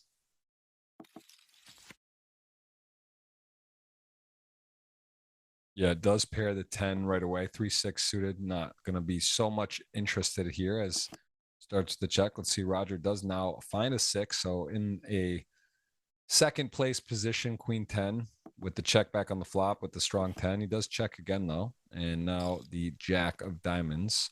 Small bet. Roger knows it's hard to make a pair and hold them, but does get out of the way. We're making pretty good decisions all in all. I mean, again, cooler days 10 to Jacks got there, but other, you know, overall, I'd say been playing a good brand. Yeah, definitely. I mean, he's got a game plan. It's working out for him. Certainly he's gotten a little bit lucky in some cases, but haven't all these players to make it this far in the tournament? And this is a bit tricky. You know, again, limping in with the ace, not betting on the ace high board. Now coming out and starting to get some value, but Bajork has a pretty strong hand given the circumstances. And certain river cards, like that one, are going to be tricky for Roger. Yeah, let's see. I mean, this spot is really going to come down to what size Bajork chooses, and then whether or not Roger is able to make another great fold. Yeah, this is tough. He's definitely representing a 9. There's no doubt about that. What hands could he be bluffing with? Any flush draw, right? Wow, great. I mean, Roger's really on fire with. He's playing quick. He's confident. It seems like he's, you know, definitely. I don't want to say having his way with these players, but even though he's playing more unconventional style, things are going well for him so far.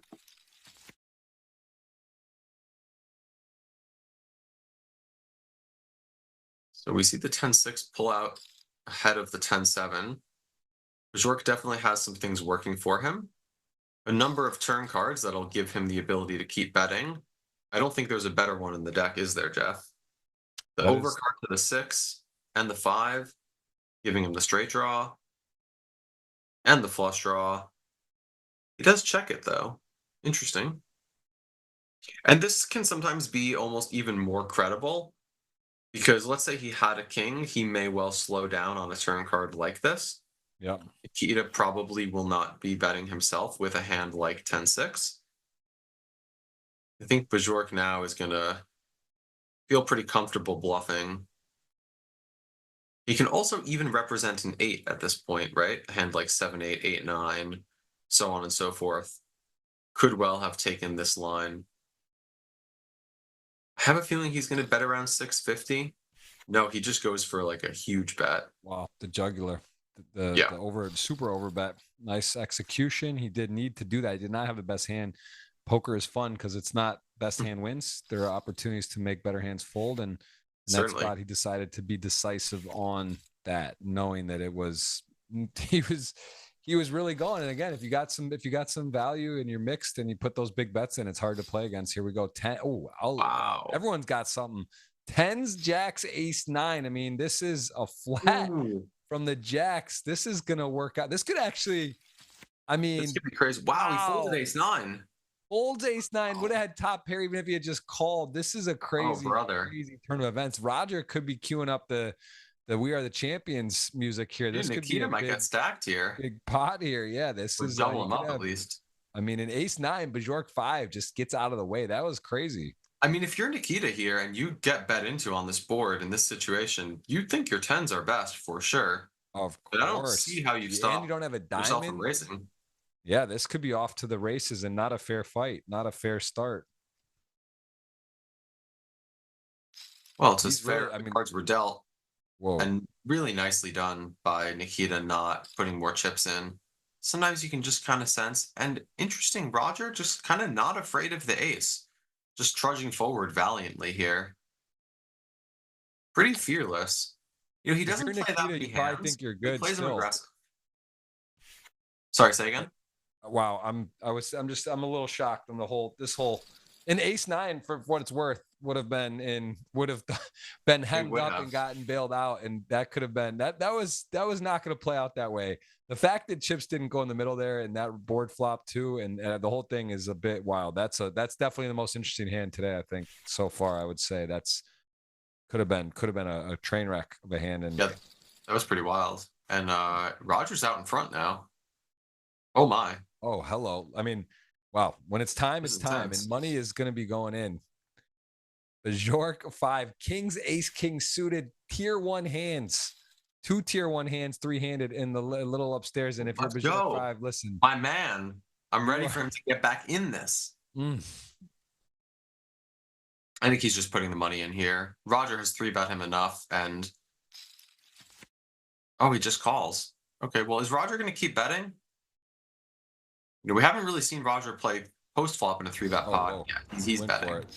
Here we go. He needs some spades, running straights, or an ace like he found last time. It's going to be a turn queen, picks up that gutter, 10 or ace, and it's not that. 8's on the river. Big pot. Bajork 5 comes in, not going to get a title, and it is I'm sorry. Roger is gonna double. Wow, I'm just completely backwards on that. So he doubles up. Bajork is actually 8 million chip leader. Bajork is back in front. Roger is down to 4 million. I thought that was a knockout. Wow. I could tell you were salivating, but I was. I really thought that was best case scenario. Now I'm realizing this is wide open still for the dinner on the table. Nikita 7 million. Roger takes a hit, 4 million there. Wow, okay. We're all in the mix. Everyone's still possible chance here to win. There it is, 7 deuce off. Pretty nasty coolers going on here. That ace 9 hand. What do you think his thought was to fold there for the min raise? I'm really not sure. I mean, I guess he just kind of thought Roger's not playing that many hands when it's opened to him. Maybe maybe it was truly just a transcendently good field play. I'm pretty open to that kind of thing, as it turns out. It's actually one of the things I'm excited with Octopi to pursue is like intuition based training and bringing that element of the game of poker, which we all know experientially, into a more quantifiable field. How can we actually improve our abilities to feel these things? Roger with another tight fold, ace eight. Again, he was behind here. And Bajork coming in with a big raise. Kind of we're back in this case where he's now covering Nikita and doing what he can to exert that pressure.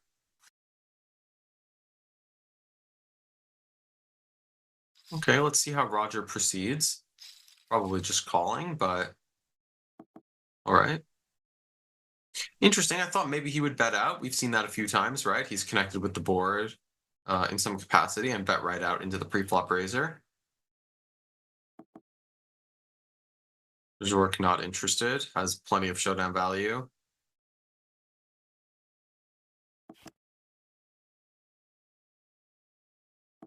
Roger not loving this run out. Presumably, Bajork has no feeling or need to bluff, but he does have a hand with some nice properties. He does. This is a cool play. Presumably it'll work. Yeah, wow. I mean, very nicely done there. These spots are nice reminders that even though your hand is good, sometimes you can bluff on the river and fold out a hand that maybe you just don't even know your opponent has, like a pair, or just an ace high that's chopping with you. So definitely a cool idea there. Now he's got a flush draw. Yeah, that was actually really nicely done, and to recognize it as well, know what you're doing and why you're doing it, because that is it's a big swing there, big swing for him. Yeah, definitely. He was chopping with other aces, right? The sixes on board, the queen 10 ace. So any hand that Roger would have with an ace. Interesting now, Bajork is in the spot where he's mixing it up between limping and raising. I always try to keep tabs on how my opponents are playing in situations which have similarities to ones that we've already seen dealt out and certain differences. So when he's covered Nikita, he's been pretty aggressive to raise first in. In this particular case, though, he is opting for a limp. So Nikita has a pretty nice hand. Bajork doesn't have a whole lot to speak of. Let's see what kind of river card we get. Presumably, Nikita will just call. Well, I don't mind that. And Nikita's a nice guy. Like, I'm happy to root for him in general. Of course. I get it. Yeah, it is you're in the it is a sweat right now though, and we got ourselves a chop, almost certainly the 7-8 now. All of a sudden, even thinking doesn't love it, but can't fold. I think he's pretty happy.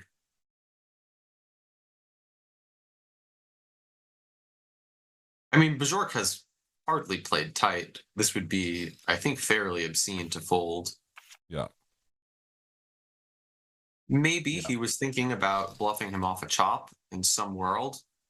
You know, it never hurts to think. Let the creative juices flow and see what happens. Yeah, Bajork back into the chip lead now. Goes for a button open. Sixes in the small blind. Ace 3 off for Roger. This is the first time I think Nikita will have played a hand. Maybe he'll call. Yeah, so I think this is the first time we've seen him call against Bajork's button raise in the small blind when they're three-handed. And then Roger here, you know, this is going to be tricky. This is going to be a tough spot for him. Assuming the board doesn't get overly complicated on the turn, which I think the 7 is not complicating enough to cause. This is going to be a tough spot. Him and Bajork have been going at it. Ooh, gonna have a problem. Ooh. Oh my goodness, that's interesting.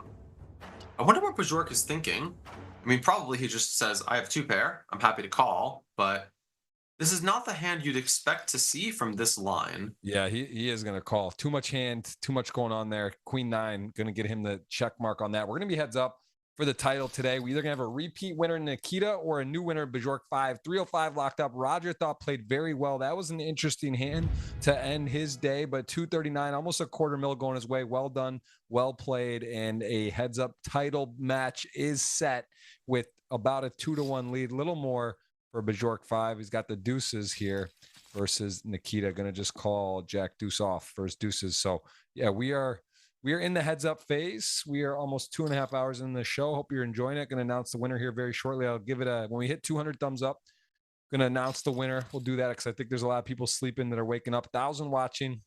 It's not a lot to ask. Hit subscribe, hit the thumbs up, type in GGWSOP space Octopi Poker space your GGPoker username. That will be a ticket. $100 coming to somebody here. We already announced the winner on Twitter. It was Pluto's 86, $100 winner. Have to be following and subscribed to the channel.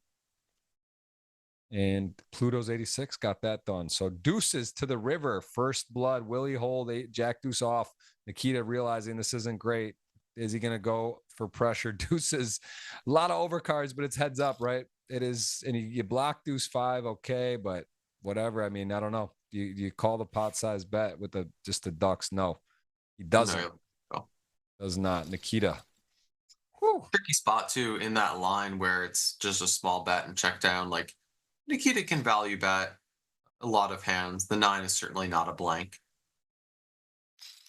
He's got the jack deuce again. This time a slight upgrade. A little more upgraded, but out of position. 4 or 5 suited. 2 overs to the deuce. Gonna probably a little more chips though, right?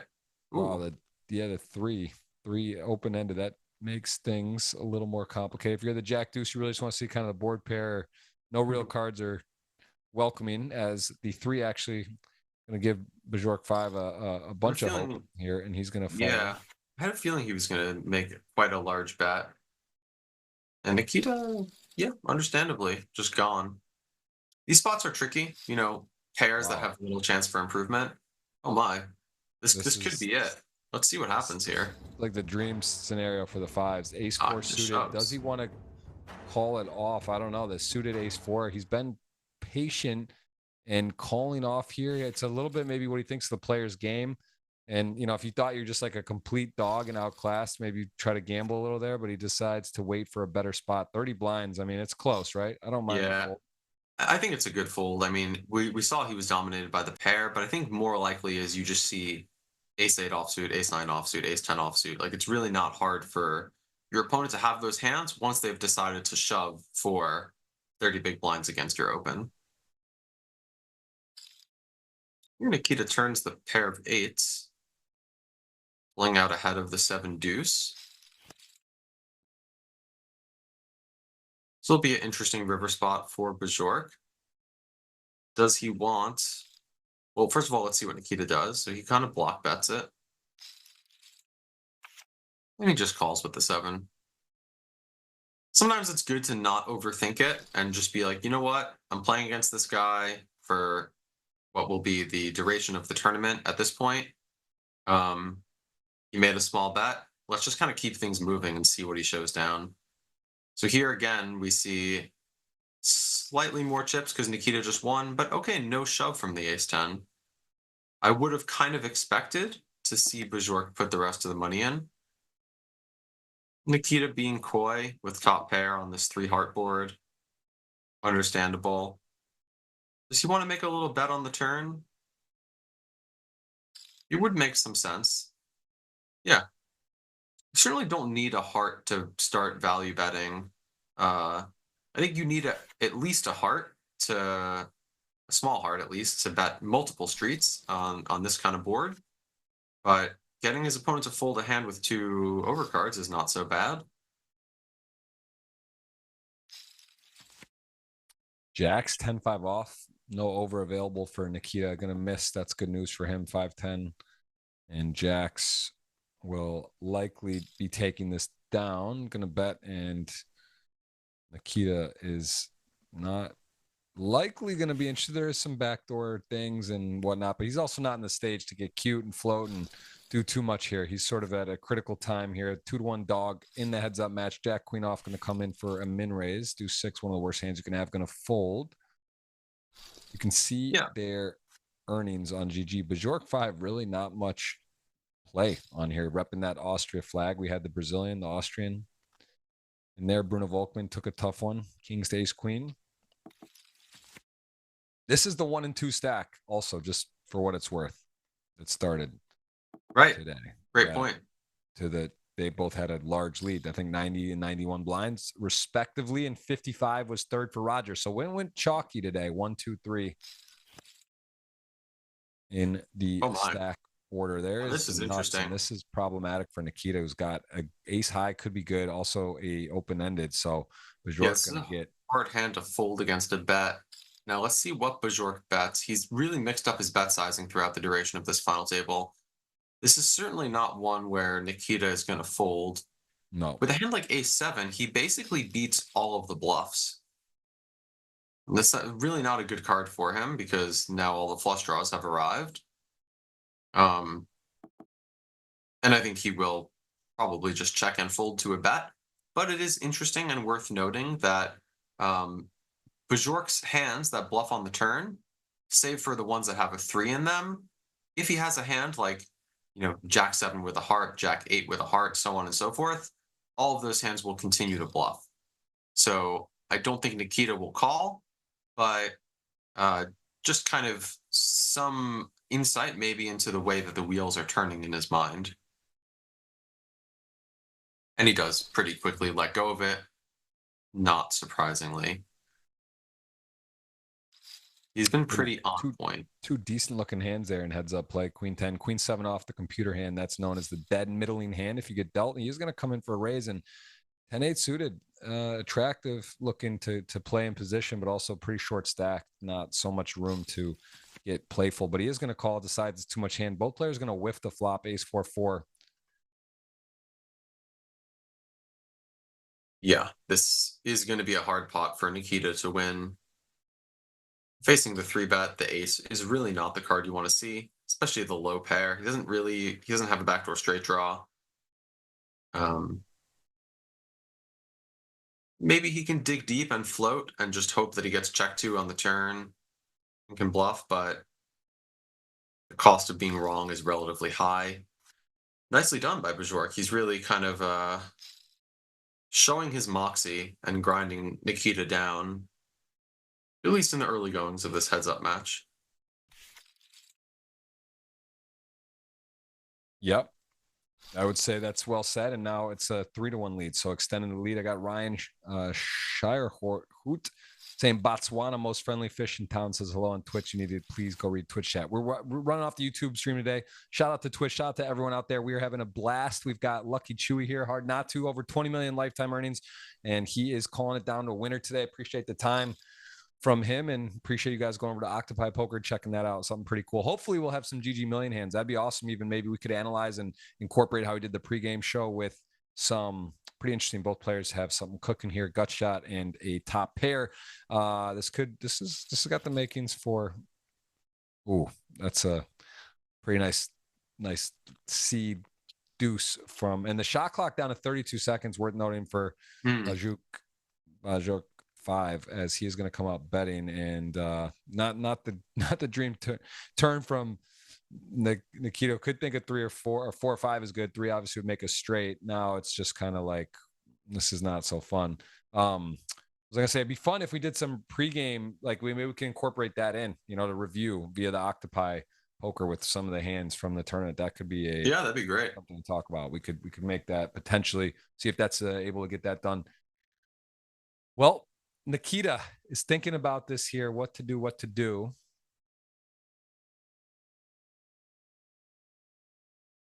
Using some of that chess clock, 15 minutes per player. We didn't really talk about it today. No one's short. Now we saw 30 seconds left for Bajork 5. And I'm going to announce the winner. We got 9 more. If 9 more people hit the thumbs up, I will announce the winner. He called the turn at River of the 4. Wow. This could be interesting. This definitely could be.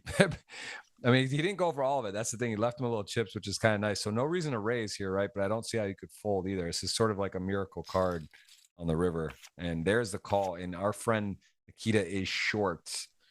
Very short. Wow, that is close to over. Not over yet. It is very challenging to call the turn, hoping your opponent gives up so you can bluff, and then improve and face a bet and get away.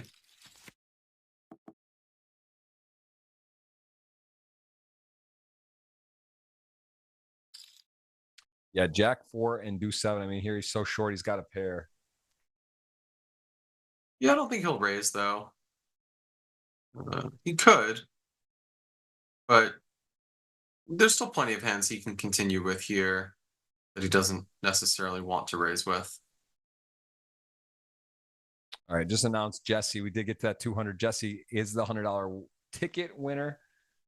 Username Gredic G Harry on GG. So congrats to you. You'll have a ticket coming your way. As we are going to see a turn. Jack 4 still needing help. These spots are murky. If the Jack 4 continues betting, we're pretty much in no man's land. Could be a Robbie Jade Lou fan. She's been on the show before. He does go for the bet and a small sizing at that, which is interesting. You know, he's definitely very crafty with these bet sizes. Earlier, he used that small bet size against Juan on the river and got paid. Nikita certainly would have been aware of that. He's quick too. He's not putting so much thought into these. Seems to be quite an intuitive player, really locked in, and likely has played a lot of poker. And very nicely done. I mean, that's a tough spot. But he ran through with the Jack 4. 9-4 suited. Queen 7, we spoke of it. The computer hand 9-4 suited for the 5.5 blinds. I mean, can pick a little better spot, although start getting that 5 blind territory as things get close. Although you don't want to give an opponent a chance to claw out. It's nice to be first in. And this is a interesting sight. We're going to see a limp jam call and then flush draw opportunity. Otherwise, we'll go to the next hand and chop it up. But there is a lot to play for here. 390 for first, 305 for second, 85K heads up match in the title, and he is taking a bit of time. Both players really low on the clock here. Ace Jack suited. There it is in the middle. Gonna see some diamonds, or we'll continue on, or hearts to double. Otherwise, this is a backdoor diamond draw possible for the sweat. Wow, for the chance at the title. Could it be? Could it send us home early?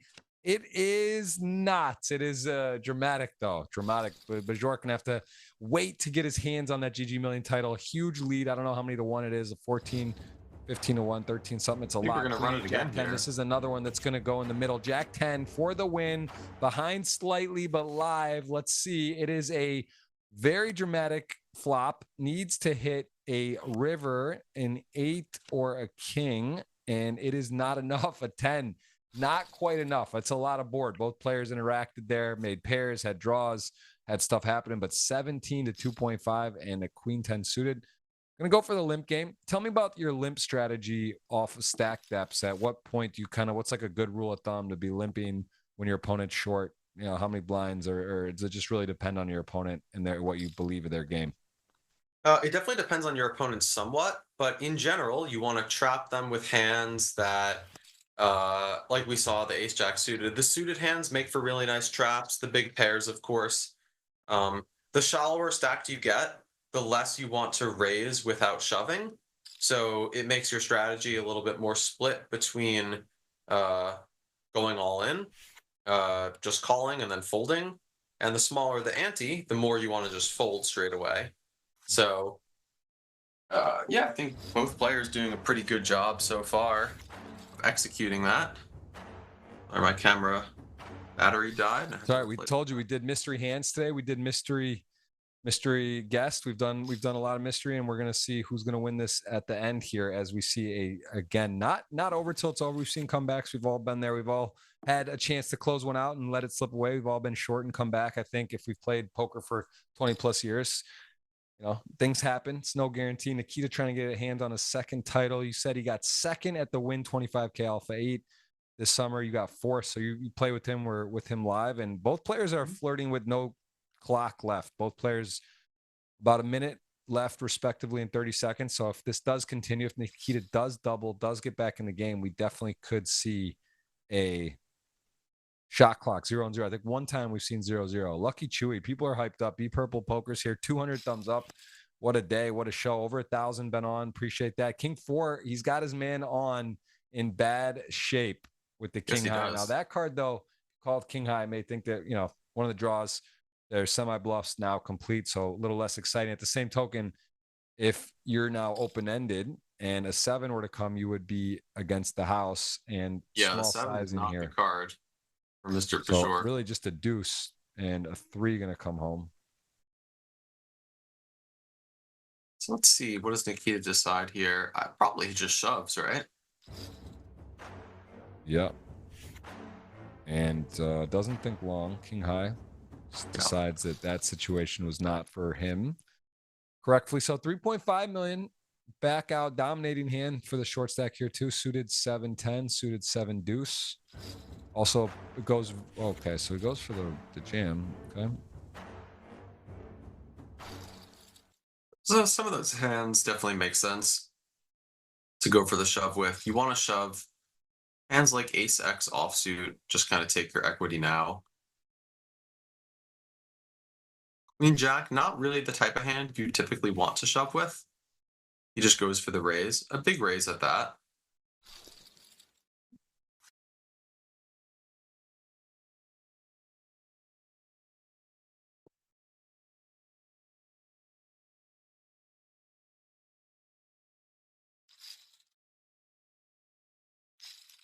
Oh, shout out to the dealer who's in the chat. Respect to all the dealers, all the staff that make all of this possible for us to be able to play large field tournaments against one another. Yep, for sure. It says he scratched you. Do you remember that? You guys, was it a card pitch or what happened there? How did it go down? I think I was just probably have my hands in the wrong place. There might have been another scratches. It can happen out there. There's stuff that goes down, but he says the 5K specifically late in the WSOP, and you were handling it well. It was like a day 3 main event 5K, I think, and you know how those late in the series type of events can be. It's a little bit fast and loose out there. No one's thrilled to be out of the main and playing the 5K. Yeah, Nikita definitely grinding up a little bit. Still at a greater than 3-1 chip disadvantage, but a lot closer to glory than he was moments ago. He's also got a slightly advantage potentially with the shot clock, chess clock. I don't know how you would gauge that, how much advantage you think it is, but if Bajork hits 0, you'd have 5 seconds max each decision. So I don't know. It's got to be worth something. Matters. I don't know how much. Definitely matters. So how does it work? Every Bajork has 5 seconds, and then it starts ticking down his remaining 16. Yeah. So yep. Yeah. Once it ticks down, once it hits, then you have 5 seconds for each street, I believe. Right. Yeah, before you're folded. So like right now, until it would hit it would go to 0 then that time before the clock runs once it hits, and then you would have 5 seconds before you're folded each time. But here we go. Ace 8 gonna misstep randomly with 5-10 off, and he's gonna step into it here. Yeah, that's a little tempo, just sort of a random shot in the dark randomizer. Something just decided to take a momentum. Yeah, he shot it up with 4-3 earlier. I mean, it's a pretty reasonable play, and when your man just has a hand, so it goes. Queen 3, Queen 5, both players whiff. So hard to make a pair. No limit hold'em. Heads up illustrates this a lot, where we see players don't make even a draw or a pair here. Queen High is good, still good for a chop at the moment. Queen 3, Queen 5, kicker's not playing. So let's see if someone can breathe on this and take it down. But as of now, Queen High does check. So again, Queen High on the river. Maybe it's going to go check, I guess. Probably. In these spots, Nikita has other hands that he would probably prefer to be bluffing with. Here, your opponent doesn't really have an ace, so you're folding them off of a chop or a pair. Folding them off a pair is a bit of a stretch. But, like Bajork did earlier. Right. Same thing. Yeah, like the 4 or somehow 7 just decides that that's not enough. has played. So I think, yeah, he does seem to have that down. He's got a nice understanding and execution on that sort of principle concept that I think that's one that not many players don't attack or think about. Yeah, both of them do.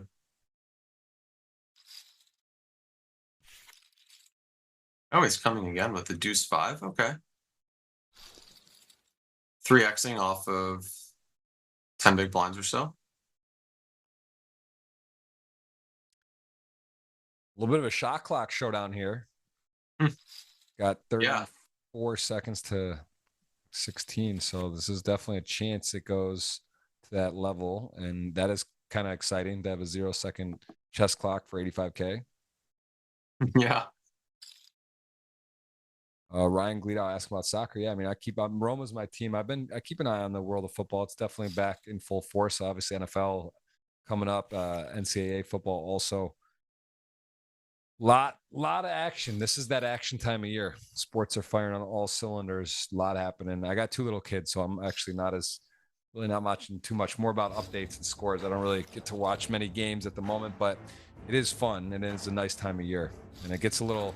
Summer's great, but I love the fall. Actually, that's my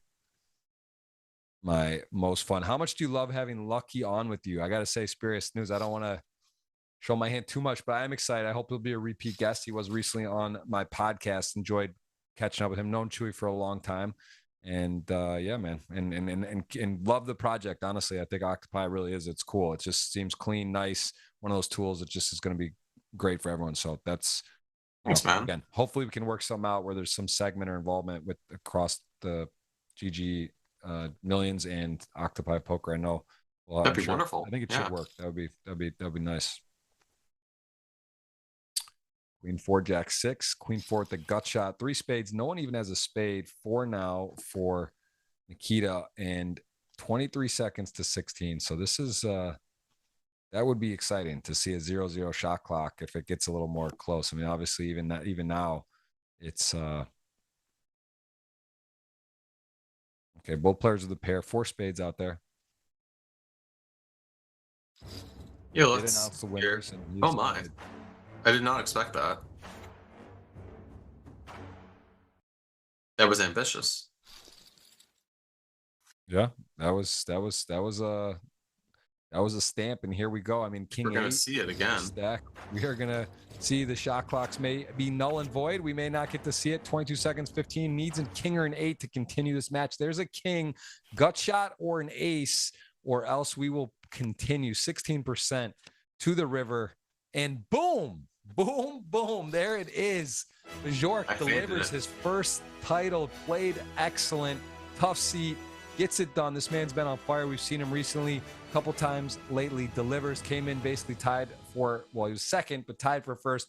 Goes, gets it done. Really had control of this final table for a lot of the time. Andrew, tell me, what are your thoughts? What was deserving champion today? How did he Absolutely. play? I mean, he fought through a lot of adversity, applied the pressure. He won that big pot earlier where he got a bit lucky, but then he just did great the rest of the way through.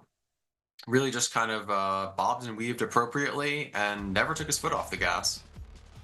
Yeah, delivered in a big way. Got the title, 390,000 going his way. Nikita played well, 305K. And again, as we mentioned, the giveaway today on GGPoker on the Twitter was a chalk top 3. Someone guessed it right away, got the winner, got the ticket, and they finished actually. Again, I would call it a tie. It was 91 and 90 blinds, but Nikita was technically chip leader, so it went second, first, third. That's how it finished out. Andrew Novak started out 17.94 to 1, had a chance to get it going there, 18 to 1. He finished in 4th, and then Corey out in the 9th place originally. Not too much else to talk about. Nikita almost got it going and then got aces to jacks. He got a jack on the river. That was a tough beat where he was almost getting back into it. But again, 55 million live earnings. No one's going to cry for Nikita. And again, man, Mr. Chewy, we appreciate the time. Appreciate you being on. Hope to have you on again. Good luck with your Octopi Poker business ventures. Good luck playing. I know you said Poker Go and such. You're going to be playing a bit more live coming up. And again, where can people follow you for your personal endeavors as well as the Octopi Poker? What's the best way people can stay in tune with you? Yeah, I would say on X, I'm ElkY Chewy. We have an Octopi Poker Twitter account or X account as well, and then we have a Discord server where a lot of the interaction goes down. I do weekly study sessions every Tuesday at 12 p.m. PST, which I skipped today to be with all of you. And yeah, I'm just grateful to have had the opportunity. It was a pleasure, as always, Jeff. And thanks to everyone at GG for allowing this opportunity. It was lovely to be along for the ride.